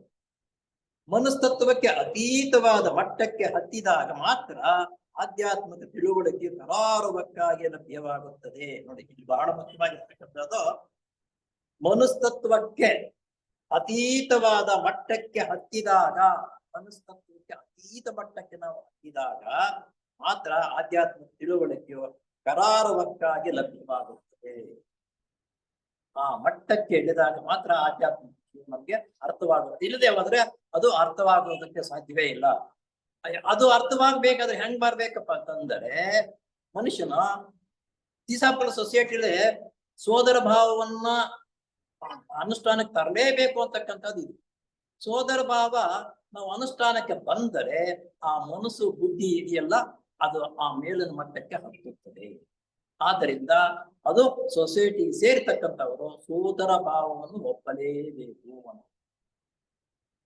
ಇನ್ನು ಈ ಸಂಕೇತದಲ್ಲಿ ಪಾಪದ ಬುದ್ಧಿಗೆ ಸಂಬಂಧಪಟ್ಟ ರಹಸ್ಯವು ಕೂಡ ಇದರೊಳಗೆ ಅಡಗಿದೆ ಎಂದು ಹೇಳುತ್ತೇವೆ. ಇದರಲ್ಲಿ ಪಾಪ ಬುದ್ಧಿಯ ರಹಸ್ಯವು ಪಾಪವು ಯಾಕೆ ಬರುತ್ತೆ ಹೇಗೆ ಅಂತಕ್ಕಂಥ ಇದರಲ್ಲಿ ಹಾವು ಬಹುಶಃ ಕಚ್ಚುತ್ತಾ ಇರೋದು ಮಾಡ್ತಾ ಇರ್ತಕ್ಕಂಥದ್ದು ನೋಡಿದ್ರೆ ಆ ಪಾಪಕ್ಕೆ ಸಂಬಂಧಪಟ್ಟಿರ್ತಕ್ಕಂಥದ್ದು ಏನು ಅದನ್ನು ಪೂರ್ಣವಾಗಿ ವಿವರಣೆ ಹೇಳೋಕ್ಕೂ ನಮ್ಮಿಂದನೂ ಆಗಲ್ಲ. ಅದು ಪೂರ್ಣವಾಗಿ ಯಾಕಂದ್ರೆ ನಮ್ಮ ಬುದ್ಧಿಮಟ್ಟ ಬೆಳವಣಿಗೆ ಹೇಳುವವರಿಗೂ ಆಗಲ್ಲ, ಕೇಳಿಸ್ಕೊಳ್ಳುವವರಿಗೂ ಆಗದೆ ಇರುವುದರಿಂದ ಈ ರೀತಿ ಇರುತ್ತೆ ಅಂತ ಹೇಳ್ತಾರೆ. ರಹಸ್ಯವನ್ನು ನನಗೆ ತಿಳಿದಿದೆ, ಇಲ್ಲಿ ಬರೆಯುತ್ತಿದ್ದೇನೆ. ಇಲ್ಲಿ ಬಹುಶಃ ಯಾಕಪ್ಪ ಅಂತ ಎಂಬುದು ಗೀತೆಯು ಬೋಧಿಸುತ್ತದೆ. ಏನಪ್ಪ ಅಂದ್ರೆ ಜೂಜಾಡುವನಲ್ಲಿರುವ ಮೋಸ ಬುದ್ಧಿಯು ನಾನೇ. ಗೀತೆಯಲ್ಲಿ ಹೇಳ್ತಕ್ಕಂಥದ್ದು ಜೂಜಾಡ್ತಕ್ಕಂಥವರಲ್ಲಿ ಮೋಸದ ಬುದ್ಧಿಯೂ ನಾನೇ. ಆ ಬುದ್ಧಿವಂತಿಕೆ ಇದ್ದರೇನೆ ಜೂಜಾಡಕ್ಕಾಗೋದು. ಬುದ್ಧಿವಂತಿಕೆ ಇಲ್ಲದೆ ಹೋದ್ರೆ ಜೂಜಾಡೋದ್ರೆ ನಮ್ಮ ಮಾಮೂಲಿಯಾಗಿ ಇಸ್ಪೆಟ್ ಆಡ್ತಕ್ಕಂಥದ್ದು ಮತ್ತೊಂದು ಪಗಡೆ ಆಡ್ತಕ್ಕಂಥದ್ದು ಇವು. ಬುದ್ಧಿವಂತಿಕೆ ಇದ್ರೆ ತಾನೇ ಅದನ್ನ ಗೆಲ್ಬೇಕಾದ್ರೆ ಆ ಬುದ್ಧಿವಂತಿಕೆಯನ್ನು ಸಮೇತ ನಾನೇನು ಅಂತ ಹೇಳ್ತಾರೆ ಅವರು. ನಾನೇ ತೇಜಸ್ವಿಯಾಗಿರುವ ತೇಜಸ್ವಿಯು ನಾನೇ. ಈ ತೇಜಸ್ಸು ಇದೆಯಲ್ಲ ಬ್ರಹ್ಮಾಂಡದಲ್ಲಿ ಇರ್ತಕ್ಕಂಥ ತೇಜಸ್ಸು, ಆ ತೇಜಸ್ಸು ಸಮೇತ ನಾನೇ ಅಂತ ಹೇಳ್ತಾನೆ ಶ್ರೀಕೃಷ್ಣ ಹೇಳುತ್ತಾನೆ. ಮನುಷ್ಯನು ಮೊದಲು ತಾನೇ ದೇಹವೆಂಬ ಭಾವನೆಯಿಂದ ಬಾಳುತ್ತಾನೆ. ಮೊದಲು ಬಾರಿಗೆ ನಾವೆಲ್ಲ ಸೊಸೈಟಿ ಸೇರುವುದಕ್ಕೆ ಮೊದಲು ಸೊಸೈಟಿ ಸೇರಿದ ಮೇಲೆ ನಾನೇ ಪ್ರಧಾನತೆ, ನಾನು ಮಾಡಿದ್ದೆ ಸರಿ, ನಂದೇ ನೋಡು ಅಂತಕ್ಕಂಥದ್ದು ಆ ಅಹಂಭಾವ ಅಂತಕ್ಕಂಥದ್ದು ಮೊದಲು ಬಾರಿಗೆ ಎಲ್ಲರಲ್ಲೂ ಇರುತ್ತೆ, ತುಂಬಿ ತುಳುಕಾಡ್ತಾ ಇರುತ್ತದೆ. ಏನಪ್ಪಾ ಅಂದ್ರೆ ಮನುಷ್ಯನು ಮೊದಲು ತಾನೇ ದೇಹವೆಂಬ ಭಾವನೆಯಿಂದ ಬಾಳುತ್ತಾನೆ. ಆಗ ದೇಹದ ಸೌಕರ್ಯಗಳನ್ನು ಪಡೆಯಲು ಎಂತಹ ಪಾಪ ಕಾರ್ಯವನ್ನಾದರೂ ಮಾಡುವುದಕ್ಕೆ ಹಿಂಜರಿಯುವುದಿಲ್ಲ. ನಾನೇ ನನ್ನ ದೇಹನೇ ಅಂತಕ್ಕಂಥದ್ದು ಆ ದೇಹದ ಮೇಲೆ ಹಂಬಲ ಇಟ್ಟುಕೊಂಡಿರುವುದರಿಂದ ಯಾವ ಪಾಪ ಕಾರ್ಯಗಳನ್ನು ಮಾಡುವುದಕ್ಕೆ ಅವನು ಹಿಂಜರಿಯುವುದಿಲ್ಲ. ಎಲ್ಲಾ ಕೆಲಸಗಳು ಮಾಡ್ತಾನೆ, ಸಂಪಾದನೆ ಅದು ವ್ಯವಸ್ಥೆ ಅಂತಕ್ಕಂಥದ್ದು ಪೂರ್ತಿ ಮಾಡ್ತಾ ಇರ್ತಾನೆ. ಮಾಡ್ತಾ ಮಾಡ್ತಾ ಮಾಡ್ತಾ ಸಂಸಾರ ಜೀವನದಲ್ಲಿ ಜಿಗುಪ್ಸೆ ಒಂದಲ್ಲ ಒಂದು ದಿವಸ ಇವೆಲ್ಲ ಬೇಕಾಗಿಲ್ಲಪ್ಪ ಅಂತ ಬಿಟ್ಟು ಪ್ರವೃತ್ತಿ ಮಾರ್ಗದಿಂದ ಅದು ನಾನೇ ಅಂತಕ್ಕಂಥದ್ದು ಬೆಂಬ ಬರುತ್ತೆ ನೋಡಿ, ಅದು ಪ್ರವೃತ್ತಿ ಮಾರ್ಗ. ನಿವೃತ್ತಿ ಮಾರ್ಗಕ್ಕೆ ಬಂದಾಗ ಅದನ್ನ ಪೂರ್ತಿ ಬಿಟ್ಟು ಮಾಮೂಲಿಯಾಗಿ ಬರ್ತಾನೆ, ಹಿಂಜರಿಯುವುದಿಲ್ಲ. ಆದರೆ ಆ ರೀತಿ ಮಾಡುವ ಪಾಪ ಕಾರ್ಯದ ಫಲವು ದುಃಖ ರೂಪವಾಗಿ ಅನುಭವಿಸಲ್ಪಟ್ಟ ಮೇಲೆ ಪಾಪ ಕಾರ್ಯವನ್ನು ತ್ಯಾಜ್ಯ ಮಾಡುತ್ತಾನೆ. ಈ ಅನೇಕ ಸಮಸ್ಯೆಗಳಲ್ಲಿ ಕೆಲಸಗಳು ಮಾಡ್ತಾ ಇದ್ದು ಪಾಪ ಕಾರ್ಯಗಳನ್ನು ಮಾಡ್ತಾ ಮಾಡ್ತಾ ಮಾಡ್ತಾ ಇದ್ದು ಜಿಗುಪ್ಸೆ ಬಂದ್ಬಿಟ್ಟು ಜೀವನದಲ್ಲಿ ಬಿಟ್ಬಿಡ್ತಾನೆ. ನಮ್ಮ ಪುರಂದರದಾಸರು ನಮ್ಗೆ ಬೇಕಾದ ಸೀನ ಇದ್ದಾರೆ, ಮಾಡಬಾರದೆಲ್ಲ ಮಾಡ್ತಾ ಇದ್ದು ಜಿಗುಪ್ಸೆ ಬಂದ್ಬಿಟ್ಟು ಎಲ್ಲ ಬಿಟ್ಟು ನಂತರ ಉತ್ತಮ ನಾನು ಅಂತಕ್ಕಂಥ ಬಿಟ್ಟು ಈ ಮುಂದಿನ ನಿವೃತ್ತಿ ಮಾರ್ಗಕ್ಕೆ ಬಂದು ಉತ್ತಮವಾಗಿ ಆಗ್ತಾರೆ. ಆದ್ರಿಂದ ಇವೆಲ್ಲ ಸಂಕೇತಗಳು ಪಾಪ ಪುಣ್ಯ ಹೆಂಗ್ ಬರುತ್ತೆ ಅಂತ ಅನ್ನೋದು ಸಮೇತ ಇದರಲ್ಲಿ ತಿಳಿಸಿದ್ದಾರೆ ಅಂತ ಹೇಳಿ. ಇಲ್ಲಿ ಶ್ರೀಕೃಷ್ಣನು ಜೂಜಾಡೋರಲ್ಲಿರುವ ಮೋಸ ಬುದ್ಧಿಯು ನಾನೇ ಅಂತ ಹೇಳುವ ಅಂತರಾರ್ಥವೇ ಇದು. ಮಗುವು ತಿಳಿಯದೆ ದೀಪವನ್ನು ನೋಡಿ, ಇಲ್ಲಿ ಮಗು ಇದಕ್ಕೆ ಉದಾಹರಣೆ ಕೊಡ್ತಾರೆ. ಮಗುಗೇನು ಗೊತ್ತಿಲ್ಲ, ದೀಪ ಉರಿತಾ ಇದ್ರೆ ಅದು ಕೈ ಇಟ್ಬಿಟ್ಟು ಸುಟ್ಕೊಡು. ಯಾವಾಗ ಆತನ ಜ್ಞಾನ ಬರುತ್ತೋ ಸುಡುತ್ತೆ ಅಂತಕ್ಕಂಥದ್ದು ಅವಾಗ ಆತ ಈ ರೀತಿ ಸ್ವತಃ ಅನುಭವಗಳನ್ನು ಪಡೆದು ನಂತರ ಮುಂದಕ್ಕೆ ಬರ್ತಾರೆ. ಮಗುವು ಪುನಃ ಆ ರೀತಿ ಮಾಡೋದಿಲ್ಲ. ಹಾಗೆ ಕೆಟ್ಟ ಕಾರ್ಯವು ದುಃಖಪ್ರದವಾದದ್ದು ಎಂಬ ಅರಿವಿನ ರೂಪದಲ್ಲಿ ಅಂತಹ ಕಾರ್ಯಗಳಲ್ಲಿ ಇದ್ದುಕೊಂಡು ಅದನ್ನು ಬಿಡು ಎಂಬ ತಿಳುವಳಿಕೆಯನ್ನು ಕೊಡುತ್ತಾನೆ. ನೋಡು, ಪಾಪ ಕಾರ್ಯಗಳು ಮಾಡ್ತಾ ಬೆಂಕಿ ಗೊತ್ತಾಗದ ಸುಟ್ಟಾಗ ಇವೆಲ್ಲವನ್ನು ತಿಳುವಳಿಕೆ ಬಂದ ಮೇಲೆ ಇದು ಪಾಪ ಕಾರ್ಯಗಳು ಕೆಟ್ಟ ಕೆಲಸಗಳು ಅನ್ನೋದನ್ನ ಮಾಡುವುದನ್ನ ಬಿಟ್ಟು ಬಿಡ್ತಾನೆ ಅಂತನ್ನೋದಕ್ಕೂ ಪಾಪ ಮಾಡುವುದು ಪುಣ್ಯ ಮಾಡ್ತಕ್ಕಂಥದ್ದು ಹೇಗೆ ಅಂತಕ್ಕಂಥದ್ದು ಈ ಚಿಹ್ನೆಯಲ್ಲೂ ಅದು ಸಮೇತ ಇದೆ. ಪ್ರಕೃತಿಮಯವಾದ ದೇಹಕ್ಕೆ ಚೈತನ್ಯ ಬರುವುದು ಆತ್ಮನಿಂದಲೇ. ನೋಡಿ, ಅವಾಗ ಹೇಳಿದ ನಾನು 1ನೇ ಭೂತವರ್ಗ 2ನೇ ಭೂತವರ್ಗ 3ನೇ ಭೂತವರ್ಗ ಅಂತಕ್ಕಂಥ ಈ ವರ್ಗಗಳೆಲ್ಲ ಆದ್ಮೇಲೆ ಖನಿಜ ಸಸ್ಯ ಪ್ರಾಣಿ ಇಂಡಿಪೆಂಡೆಂಟ್ ಆತ್ಮ, ಈ ಆತ್ಮ ಬಂದ ಮೇಲೆ ಚೈತನ್ಯವು ಬರುವುದು. ಅದುವರೆಗೂ ಇಲ್ಲ ಚೈತನ್ಯ. ಆತ್ಮ ಬಂದ ಮೇಲೆ ಚೈತನ್ಯವು. ಮನುಷ್ಯನು ಅಜ್ಞಾನ ದಿಸೆಯಲ್ಲಿ ತಪ್ಪು ಮಾಡುವುದು ಸ್ವಾಭಾವಿಕ.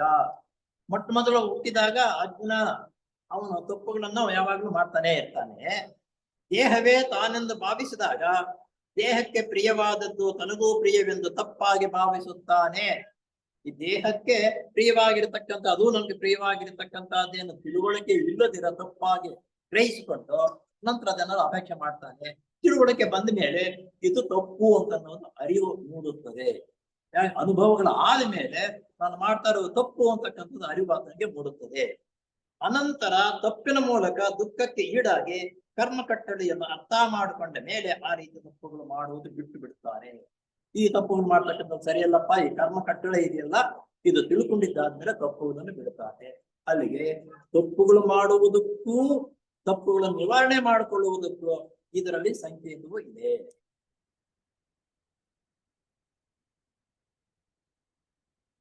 ಕೆಳಮುಖ ಇಲ್ಲಿ ಅರ್ಥ ಮಾಡ್ಕೊಂಡ ಮೇಲೆ ಈ ರೀತಿ ತಪ್ಪುಗಳು ಮಾಡುವುದು ಬಿಟ್ಟು ಬಿಡ್ತಾನೆ. ಇಲ್ಲಿ ಮೇಲ್ಮುಖವಾಗಿರುವ ತ್ರಿಕೋಣವು ತನಗೆ ಪ್ರಿಯವಾದ ವಿಷಯಗಳ ಕಡೆಗೆ ವಾಲುವುದು ಸ್ವಾಭಾವಿಕ. ಮೇಲ್ಮುಖವಾಗಿರತಕ್ಕಂಥ ತ್ರಿಕೋಣ ಇದೆಲ್ಲ ಇದು ಮೇಲ್ಮುಖವಾಗಿರ್ತಕ್ಕಂಥ ತ್ರಿಕೋಣವು ವಿಷಯಗಳ ಕಡೆಗೆ ಪ್ರಿಯವಾದ ವಿಷಯಗಳ ಕಡೆಗೆ ವಾಲುವುದು ಸ್ವಾಭಾವಿಕ. ಅಲ್ಲಿ ಎದನ್ನೇ ನಾತಿರೋಹಿತಿ ಅಂತಕ್ಕಂಥ ಪುರುಷ ಸೂಕ್ತಿಯಲ್ಲಿ ಹೇಳಿರುವಂತೆ ನಾನು ಪ್ರಕೃತಿಮಯವಾದ ದೇಹವಲ್ಲ, ಪ್ರಕೃತಿಮಯವಾಗಿರ್ತಕ್ಕಂಥ ದೇಹವಲ್ಲ. ನಾವೆಲ್ಲ ಪ್ರಕೃತಿಮಯವಾಗಿರ್ತಕ್ಕಂಥ ದೇಹನ ಆತಂತೂ ಪ್ರಕೃತಿಮಯವಾಗಿ ಅಂದ್ರೆ ಗರ್ಭದ ಯೋನಿಯಲ್ಲಿ ಹುಟ್ಟಿರ್ತಕ್ಕಂಥದ್ದಲ್ಲ. ತಾನು ಆತ್ಮನು ಅದಕ್ಕೆ ತಿಳಿಯವನು ಎಂಬ ಅನುಭವವು ಖಚಿತವಾದಾಗ ದೇಹವನ್ನು ಸ್ವಾಧೀನ ಮಾಡಿಕೊಂಡು ನಾನು ಮನುಷ್ಯನಲ್ಲಯ ಆತ್ಮ ನಾನು ತನ್ನ ಪೂರ್ಣವಾಗಿ ಪ್ರಜ್ಞೆ ಬಂದಾಗ ಆ ಅಧರ್ಮದ ಕಡೆಗೆ ಸೆಳೆಯುವ ಅದರ ಪ್ರವೃತ್ತಿಯನ್ನು ತಡೆಯುತ್ತಾನೆ.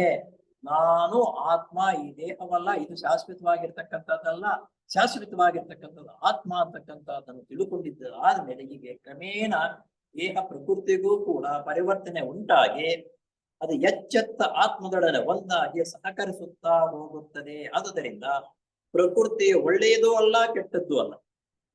ಇಲ್ಲೇನಾಗುತ್ತೆ ಅಂದ್ರೆ ಪ್ರಕೃತಿಯಲ್ಲಿ ಎಲ್ಲವೂ ಇದೆ. ಪ್ರಕೃತಿ ಒಳ್ಳೆಯದೂ ಅಲ್ಲ ಕೆಟ್ಟದ್ದು ಅಲ್ಲ, ನಾವು ಏನು ಆಯ್ಕೆ ಮಾಡ್ಕೊಂಡ್ರೆ ಅದು ನಮ್ಗೆ ಸಿಗುತ್ತೆ ಅಂತಕ್ಕಂಥದ್ದು ನಿಮ್ಗೆ ಇಷ್ಟು ಹೇಳ್ತಾರೆ ಇಲ್ಲಿ. ಇಲ್ಲಿ ನಂತರ ಇನ್ನೊಂದು ಹೇಳ್ತಾರೆ ಅಂದ್ರೆ ನಮ್ಮ ಪಿಸಾಪಲ್ ಸೊಸೈಟಿಗೆ ಸೇರಿದ ಮೇಲೆ ತಪ್ಪುಗಳನ್ನ ಅವರಷ್ಟಕ್ಕೆ ಅವರೇ ತಿಳ್ಕೊಳ್ತಕ್ಕಂಥದ್ದು ಹೇಗೆ ಅಂತಕ್ಕಂಥದ್ದು, ಮಾಂಸಾಹಾರವನ್ನು ಬಿಡಬೇಕು ಅಂತಕ್ಕಂಥದ್ದು ಹೇಳ್ತಾರೆ. ಮೊಟ್ಟ ಮೊದಲ ಬಾರಿಗೆ ಏನು ಹೇಳುವ ಅವಶ್ಯಕ, ಈಗ ಎಲ್ಲರೂ ಅಷ್ಟೇ ಒಂದು ರೀತಿಯಲ್ಲಿ ಹೇಳ್ತಾರೆ.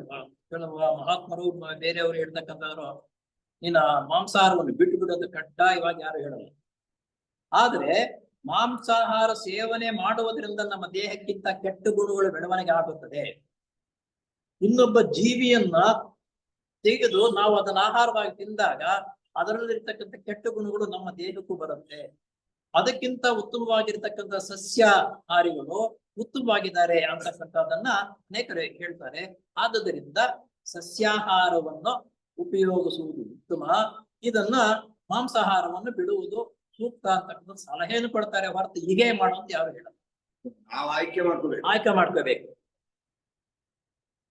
ಇದನ್ನ ತನ್ನ ಸ್ವಂತ ಇಚ್ಛೆಯಿಂದ ಆ ಮಾರ್ಗದಲ್ಲಿ ಮೊದಲ ಹೆಜ್ಜೆಗಳನ್ನು ನಾವೇ ಇಡಬೇಕಾದದ್ದು ಅನುಉಲ್ಲಂಘನೀಯವಾದ ನಿಯಮ.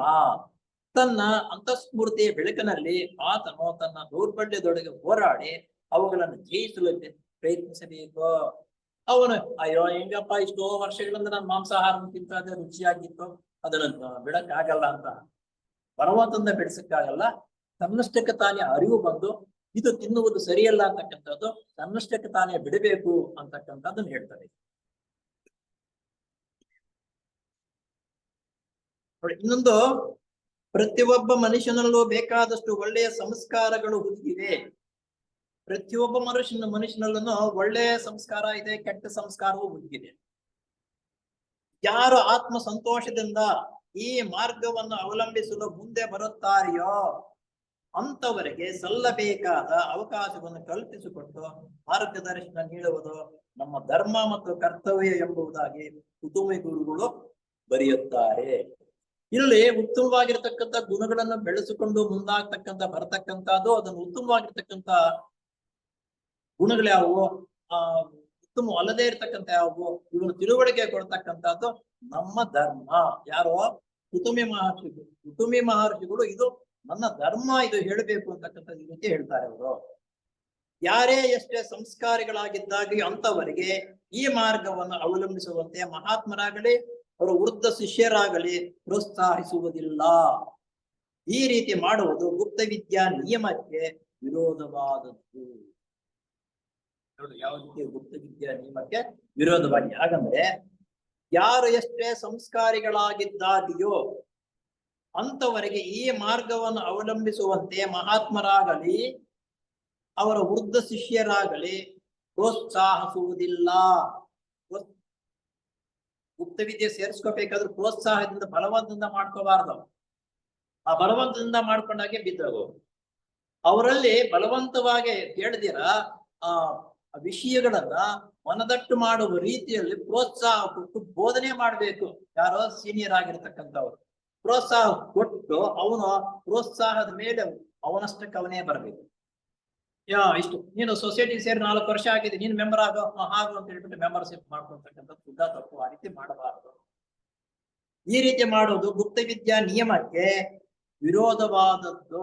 ಆ ರೀತಿ ಗುಪ್ತ ವಿದ್ಯೆಗೆ ಸೇರಿಸ್ಕೊಳ್ತಕ್ಕಂಥದ್ದು ವಿರೋಧ, ಅದು ಮಾಡಬಾರದು. ಹಾಗೆ ಯಾರಿಗಾದರೂ ಈ ಕಷ್ಟ ಸಾಧ್ಯವಾದ ಯೋಗ ಪಥವನ್ನು ಅವಲಂಬಿಸಬೇಕೆಂಬ ಉತ್ಕಾಂಕ್ಷೆಯು ಅವರ ಹೃದಯಾಂತರಾಳದಿಂದಲೇ ಮೂಡಿ ಬಂದರೆ ಅದು ಎಚ್ಚೆತ್ತ ಅವರ ಅಂತರಾತ್ಮ ಇಚ್ಛೆಯ ಧಾರಾಳವಾಗಿ ಹೇಳಬಹುದು. ಇದು ಯಾರೋ ಬರೋದನ್ನೆಲ್ಲ ಅವ್ರಿಗೆ ವಿಷಯವನ್ನ ಗ್ರಹಿಸುವಂತಹ ವಿಷಯಗಳನ್ನ ನಾವು ಬೋಧನೆ ಮಾಡ್ಬೇಕಿಲ್ಲ. ಸೊಸೈಟಿಯಲ್ಲಿ ಯಾವ ವಿಷಯವೂ ಬೋಧನೆ ಮಾಡಿದ್ರೆ ಮಾಮೂಲಿಯಾಗಿ ಬರೋದು ಹೋಗೋದು, ಬರೋದು ಹೋಗೋದು, ಮದುವೆ ಬರ್ತೀವಿ ಹೋಗ್ತೀವಿ, ತಿಂತೀವಿ ಹೋಗ್ತೀವಿ, ಇದೇ ರೀತಿ ಇದ್ದಾಗ ಹೆಂಗೆ ಇಂಪ್ರೂವ್ ಆಗ್ತಾರೆ? ಅದಕ್ಕೆ ಸಂಬಂಧಪಟ್ಟಿರ್ತಕ್ಕಂಥ ವಿಷಯವನ್ನು ನಾವು ಬೋಧನೆ ಮಾಡಿ ಆ ಬೋಧನೆಯನ್ನು ಮನದಟ್ಟಾಗಿ ನಾನು ಈ ವಿಷಯವನ್ನು ತಿಳ್ಕೋಬೇಕಂತ ಆಸಕ್ತಿ ಕೆರಳಿಸಬೇಕು. ನಾವು ಇರ್ತಕ್ಕಂಥದ್ದು ಮಾಡ್ತಕ್ಕಂಥದ್ದು ಅದು ಬಿಟ್ಟು ಬೇರೆ ಏನ್ ಬೇಕಾದ್ರೂ ಮಾಡ್ಕೊಂಡು ನಮ್ಮ ಸೊಸೈಟಿಗೆ ಜನರು ಬರ್ತಾ ಇಲ್ವಾ, ಬರ್ತಾ ಇದ್ದಾರೆ, ಹೋಗ್ತಾ ಇದ್ದಾರೆ, ಏನು ಪ್ರಯತ್ನ. ಆ ರೀತಿ ಇಂಪ್ರೂವ್ಮೆಂಟ್ ಮಾಡ್ಬೇಕು ಅಂತ ಅನ್ನೋದು.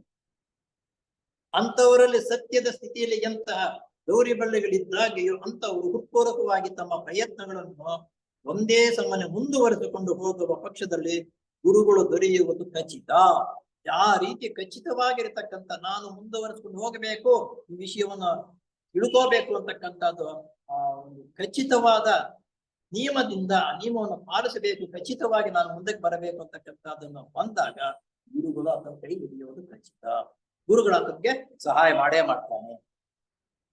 ಕುಟುಂಬಿ ಗುರುಗಳು ನಮಗೆ ಬೇಕಾದ ಬೇಡವಾದದ್ದು ಇಲ್ಲ, ನಿಯಮಗಳಂತೆ ನಡೆಯಬೇಕು ಎಂಬ ಸಿನೆಟ್ನವರಿಗೆ ಎಚ್ಚರಿಕೆಯನ್ನು ಕೊಡುತ್ತಾರೆ.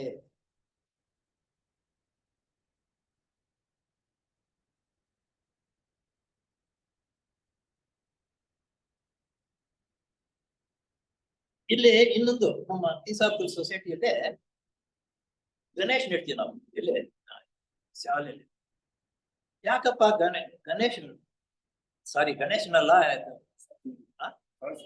ಸರಸ್ವತಿ ಅನ್ನೋದು ಗಣೇಶನಲ್ಲ, ಇದನ್ನ ಆನೆ ಹಿಡಿದೆಯಲ್ಲ, ಆನೆ ಅಲ್ಲಿ ಎಲ್ಲಾ ಕಡೆ ಇಟ್ಟಿದಾರೆ, ನಮ್ಮಲ್ಲಿ ಇಟ್ಟಿಲ್ಲ.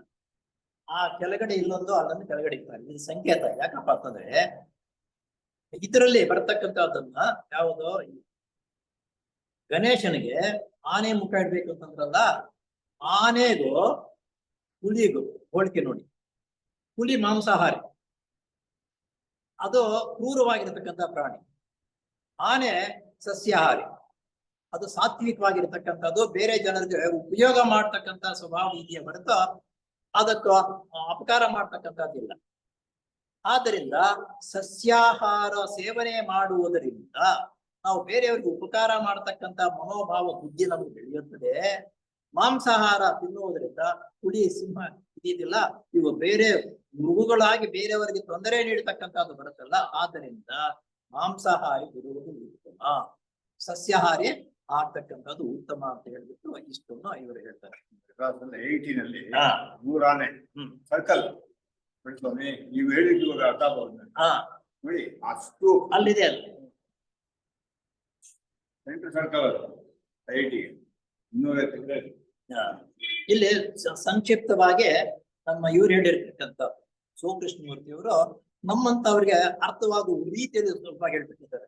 ಸೊಸೈಟಿಯ ಮುದ್ರೆಯಲ್ಲಿ ಕೆಲವು ಮೂಲ ಸತ್ಯಗಳು ಸಂಕೇತ ರೂಪವಾಗಿ ಅಡಗಿವೆ. ಈ ಮುದ್ರೆಯಲ್ಲಿ 2 ತ್ರಿಭುಜಗಳು ಒಂದರಲ್ಲಿ ಒಂದು ಹಾದು ಹೋಗಿದೆ. ಒಂದು ತ್ರಿಭುಜ ಮೇಲ್ಮುಖವಾಗಿದೆ, ಮತ್ತೊಂದು ಕೆಳಮುಖವಾಗಿದೆ. ಈ ತ್ರಿಭುಜಗಳ ಮಧ್ಯೆ ಕೇಂದ್ರದಲ್ಲಿ ಇರುವುದು ಟೌ. ಈ ಕೇಂದ್ರದಲ್ಲಿ ಇರ್ತಕ್ಕಂಥ ಇದೆಯಲ್ಲ, ಇದನ್ನ ಟೌ ಅಂತ ಹೇಳ್ತಾರೆ. ಅಥವಾ ಈಜಿಪ್ಟ್ ದೇಶದ ಶಿಲುಬೆ. ಅದು ಇದರ ಸಂಕೇತ ವಿಶ್ವ ಮತ್ತು ವಿಶ್ವವನ್ನು ಸೃಷ್ಟಿಸಿದ ದೇವರು. ಇದನ್ನ ವಿಶ್ವವನ್ನು ಸೃಷ್ಟಿಸಿದ ಬಿಂದು ಅಂತ ಹೇಳಿದ್ರಲ್ಲ, ಸೃಷ್ಟಿಸಿರ್ತಕ್ಕಂಥ ದೇವರು ಈಜಿಪ್ಟ್ ದೇಶದಲ್ಲಿ ಇರ್ತಕ್ಕಂಥವ್ರು ಅವರ ಸಿಂಬಲ್ ಅದು. ಈ ರೀತಿ ಅವರ ಭಾವನೆ ಅದು. ಅದೇ ಕೇಂದ್ರ ಬಿಂದು ನಮ್ಮ ಇದರಲ್ಲಿ ಹೇಳ್ತಕ್ಕಂಥದ್ದು. ಸೃಷ್ಟಿಸಿದ ದೇವರು, ದೇವ ಮತ್ತು ಕಾಲಗಳೊಳಗೆ ದೇವರು ಸೃಷ್ಟಿಸಿದ ಜಗತ್ತು. ಒಬ್ಬನಾದ ದೇವನು ಪ್ರಕೃತಿ ಮತ್ತು ಪುರುಷ ಎಂಬ ಎರಡಾಗಿ ವ್ಯಕ್ತವಾಗುತ್ತದೆ. ಒಬ್ಬನೇ ಆಗಿರ್ತಕ್ಕಂಥದ್ದು ಮೊದಲು, ಪ್ರಕೃತಿ ಮತ್ತು ಪುರುಷ ಅಂತಾಗಿ 2 ವ್ಯಕ್ತವಾಗಿ ಬರುತ್ತವೆ. ಇವನ್ನು ಕೂಡಿಸಿದ ಐಕ್ಯವನ್ನು ಬೇರ್ಪಡಿಸಲು ಅಸಾಧ್ಯ ಎಂಬುದೇ 2 ತ್ರಿಭುಜಗಳ ಒಂದರಲ್ಲಿ ಒಂದು ಸೇರಿಕೊಂಡಿರತಕ್ಕಂತಹದ್ದು ಸಂಕೇತ. ನೋಡಿ, ಈ 2 ತ್ರಿಭುಜಗಳು ಒಂದರಲ್ಲಿ ಒಂದು ಸೇರ್ಕೊಂಡಿದೆಯಲ್ಲ, ಬಿಡಿಸ್ಕೊಳ್ತಕ್ಕಂಥದ್ದು ಸಾಧ್ಯವಿಲ್ಲ. ಪ್ರಕೃತಿ ಪುರುಷ ಅಂತಕ್ಕಂಥದ್ದು ಒಂದರಲ್ಲೂ ಇರ್ತಕ್ಕಂಥದ್ದು ಬಿಡಿಸ್ಕೊಳ್ಳುವುದಕ್ಕೆ ಸಾಧ್ಯವಿಲ್ಲ.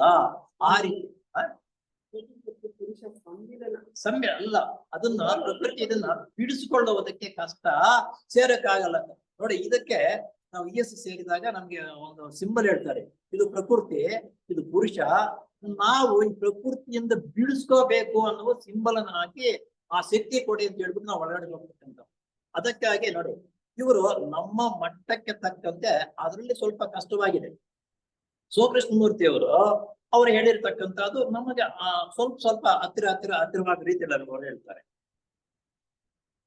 ಇವನ್ನು ಕೂಡಿಸಿ ಐಕ್ಯವನ್ನ ಬೇರ್ಪಡಿಸಲು ಅಸಾಧ್ಯ ಎಂಬುದೇ 2 ತ್ರಿಭುಜಗಳು ಒಂದರಲ್ಲೊಂದು ಸೇರಿಕೊಂಡಿರತಕ್ಕಂಥ ಸಂಕೇತ.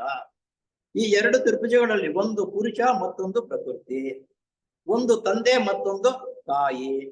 ಮೇಲ್ಮುಖವಾಗಿ ತ್ರಿಭುಜ ಅಗ್ನಿ ತತ್ವವನ್ನು ಸೇರಿದೆ, ಮೇಲ್ಮುಖವಾಗಿರ್ತಕ್ಕಂಥ ತ್ರಿಭುಜ ಇದು ಅಗ್ನಿತತ್ವ ಸಂಕೇತ. ಇದು ಅಗ್ನಿತತ್ವದ ಸಂಕೇತ. ಮತ್ತು ಕೆಳಮುಖವಾಗಿರುವ ತ್ರಿಭುಜ ಜಲ ಮತ್ತು ಘನ ತತ್ವಗಳ ಸಂಕೇತ. ಇದು ಜಲ ಮತ್ತು ಘನ ತತ್ವಗಳಿಗೆ ಸಂಕೇತ. ಜಲ ಮತ್ತು ಘನ ತತ್ವಗಳಿರ್ತಕ್ಕಂಥದ್ದು ಹೇಳಿದೆ ನಮ್ಮ ಭೂಮಿ, ಇದಕ್ಕೆ ಆ ಸಂಕೇತ. ಅಗ್ನಿತತ್ವ ಸಂಕೇತವಾದ ಮೇಲ್ಮುಖವಾಗಿರುವ ತ್ರಿಭುಜವು 3 ಗುಣಗಳನ್ನು ಪ್ರತಿನಿಧಿಸುತ್ತದೆ. ಮೇಲ್ಮುಖವಾಗಿರತಕ್ಕಂಥದ್ದು ಇದು ಸತ್ತು, ಚಿತ್ತು ಮತ್ತು ಆನಂದ ಅಂತಕ್ಕಂಥದ್ದು. ಇದು ಮೇಲ್ಮುಖವಾಗಿರ್ತಕ್ಕಂಥದ್ರಲ್ಲಿ 3 ಕಡೆನ ಈ ರೀತಿ ಅದು ಇರುತ್ತೆ. ನಂತರ ಕೆಳಮುಖವಾಗಿರ್ತಕ್ಕಂಥ ಆನಂದ, ಸತ್ ಚಿತ್ ಆನಂದ, ಕರ್ಮ ಜ್ಞಾನ ಮತ್ತು ಇಚ್ಛೆ. ಕರ್ಮ, ಜ್ಞಾನ ಮತ್ತು ಇಚ್ಛೆ ಇವು ಇರ್ತಕ್ಕಂಥದ್ದು ದೈವ ಚೈತನ್ಯವಾಗಿರುತ್ತೆ. ಮತ್ತು ಸೃಷ್ಟಿ, ರಕ್ಷಣೆ ಮತ್ತು ಮೋಕ್ಷ. ಸೃಷ್ಟಿ, ರಕ್ಷಣೆ, ಮೋಕ್ಷ ಇದು 3 ಅವಲಂಬಿಸಿರುತ್ತದೆ. ಇದರ ಪಕ್ಕದ 2 ಗೆರೆಗಳು ಒಂದೇ ಸಮನಾಗಿವೆ. ಇದಕ್ಕೆ ಕಾರಣ ಈ ತ್ರಿಗುಣಗಳು ಒಂದು ಮೊದಲು ಅನಂತರ ಮತ್ತೊಂದು ಎಂತಲ್ಲ. ಈ 3 ಇದೆಯಲ್ಲ ತ್ರಿಗುಣಗಳು, ಒಂದು ಮೊದಲು ಮತ್ತೊಂದು ಅಂತಕ್ಕಂಥದ್ದು ಏನು ಇಲ್ಲ. ಒಂದು ಹೆಚ್ಚು ಮತ್ತೊಂದು ಕಡಿಮೆನೂ ಇಲ್ಲ. ಯಾಕೆಂದರೆ ಎಲ್ಲವೂ ಪ್ರಕೃತಿಯಲ್ಲಿ ಒಂದರಲ್ಲಿ ಒಂದು ವ್ಯಾಪಿಸಿದೆ ಮತ್ತು ಎಲ್ಲೆಡೆಯಲ್ಲೂ ನೆಲೆಸಿದೆ. ಜಲ ಮತ್ತು ಘನತತ್ವ ಸಂಕೇತವಾದ ಕೆಳಮುಖವಾಗಿರುವ ತ್ರಿಭುಜ ಪ್ರಕೃತಿಯು 3 ಸ್ವಭಾವ ಗುಣಗಳನ್ನು ಪ್ರತಿನಿಧಿಸುತ್ತದೆ. 3 ಸ್ವಭಾವಗಳಿರ್ತಕ್ಕಂಥ ಪ್ರತಿನಿಧಿಸುತ್ತದೆ. ತಮಸ್ಸು, ರಜಸ್ಸು ಮತ್ತು ಸತ್ವ ಗುಣಗಳು. ತಮಸ್ಸು, ರಜಸ್ಸು, ಸತ್ವ ಗುಣಗಳು 3 ಗುಣಗಳು ಅದರಲ್ಲೇ ಸೇರಿಕೊಂಡಿದೆ. ಈ 2 ತ್ರಿಭುಜಗಳಲ್ಲಿ ಒಟ್ಟು 12 ರೇಖೆಗಳಿವೆ. 2 ತ್ರಿಭುಜಗಳಲ್ಲಿ ಒಟ್ಟು 12 ರೇಖೆಗಳಿವೆ. ಇದು ಒಂದು, ಇದೊಂದು, ಇದೊಂದು ಎಲ್ಲ ಸೇರಿದರೆ 12 ರೇಖೆಗಳು. ಇದು ಚಾಲ್ಡಿಯಾ ದೇಶದ ಮಹತ್ತರ ಸನಾತನ ಗ್ರಂಥ 12 ದೇವಗಳನ್ನು ಸೂಚಿಸುತ್ತದೆ. ಇದು ಬೇರೆ ಒಂದು ದೇಶದ 12 ದೇವತೆಗಳಿರ್ತಕ್ಕಂಥದ್ದು ಅದ ಸಂಬಂಧವನ್ನು ಸೂಚಿಸುತ್ತದೆ. ಇದು ರಾಶಿ ಚಕ್ರ, ರಾಶಿ, ಮೇಷರಾಶಿ, ವೃಷಭ ರಾಶಿ ಅಂತಕ್ಕಂಥ 12 ರಾಶಿಗಳಿಲ್ವಾ, 12 ರಾಶಿಗಳನ್ನು ಒಂದೊಂದು ಗೆರೆಯನ್ನು ಒಂದೊಂದು ರಾಶಿಯನ್ನ ಸೂಚಿಸುತ್ತದೆ. ಅದು ಮೇಷಾದಿ 12 ರಾಶಿಗಳನ್ನು ಮತ್ತು ಸೌರ ಬ್ರಹ್ಮ ವರ್ಷದ 12 ತಿಂಗಳುಗಳು. ಇಲ್ಲಿ 12 ನಮ್ಮ ನಮ್ಮ ಯುಗಾದಿ ದಿವಸ ಇದು ಹೇಳ್ತಾರೆ ನೋಡು, ನಮ್ಮ ಪಂಚಾಂಗದಲ್ಲಿ ಬರುತ್ತೆ ನೋಡು, 12 ತಿಂಗಳುಗಳು. 12 ತಿಂಗಳ ಹೆಸರುಗಳನ್ನು ಸಮೇತ ಹೇಳುತ್ತೆ. 12 ಮಾರ್ಗಶಿರ, ಮಾಘಮಾಸ, ಫಾಲ್ಗುಣ, ಚೈತ್ರ, ವೈಶಾಖ, ಆಮೇಲೆ ಜ್ಯೇಷ್ಠ, ಆಷಾಢ, ಶ್ರಾವಣ, ಭಾದ್ರಪದ, ಆಶ್ವೀಜ, ಕಾರ್ತೀಕ, ಇದು ಇಂಥದ್ದೆಲ್ಲ ಈ 12 ತಿಂಗಳುಗಳು ಆವಾಗಲೇ ಬಂದಿರತಕ್ಕಂಥದ್ದು. ಒಂದೊಂದು ಗೆರೆಯದು ಒಂದೊಂದು ಸಿಂಬಲ್ಲು. ನಮ್ಮ ರಾಶಿ ಬರುತ್ತೆ ನೋಡಿ, ಮೇಷರಾಶಿ, ವೃಷಭ ರಾಶಿ ಅಂತಕ್ಕಂಥದ್ದು ಅವು ಸಮೇತ ಬಂದಿರತಕ್ಕಂಥದ್ದು ನಮ್ಮ ರೂಢಿಯಲ್ಲಿ ಇರ್ತಕ್ಕಂಥದ್ದು. ಆ ಬೇರೆ ದೇಶದವರಲ್ಲಿ 12 ಜನ ದೇವತೆಗಳು ಅಲ್ಲೇ ಇದ್ದಾರೆ ಅಂತಕ್ಕಂಥದ್ದು. ಈ ರೀತಿಯ ಒಂದೊಂದಕ್ಕೂ ಒಂದು ಸಿಂಬಲ್ ಆಗಿರ್ತಕ್ಕಂಥದ್ದು ಇದು ಅಂತ ಅವ್ರು ಹೇಳ್ತಾರೆ ಇಲ್ಲಿ. ಆದುದರಿಂದ ಇದು ಜೀವನದ ಶಿಲುಬೆ ಮತ್ತು ಅದರಿಂದ ಮೇಲೇರಿ ಹೋಗುವುದು. ಇದು ಜೀವನದ ಶಿಲುಬೆ. ಈ 2 ತ್ರಿಭುಜಗಳ ಕೇಂದ್ರದಲ್ಲಿ ಟೌ ಸಂಕೇತವಿದೆ. ಈ 2 ತ್ರಿಭುಜಗಳ ಮಧ್ಯದಲ್ಲಿ ಇದು ಟೌ ಅಂತಕ್ಕಂತಹ ಸಂಕೇತವಿದೆ.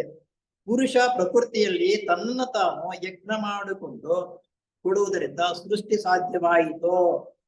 ಪುರುಷ ಪ್ರಕೃತಿಯಿಂದ ಯಜ್ಞ ಮಾಡಿಕೊಂಡಿರುವುದರಿಂದ ಸೃಷ್ಟಿಯಾದವು ಎಂದರೆ ಪುರುಷನು ಪ್ರಕೃತಿ ಸೆರೆ ಹಿಡಿದಿದೆ ಎಂದು. ಈ ಶಿಲುಬೆಯ ಮೇಲೆ ಒಂದು 0 ಇದೆ. ಈ ಶಿಲುಬೆಯ ಮೇಲೆ ಒಂದು 0 ಇದೆ.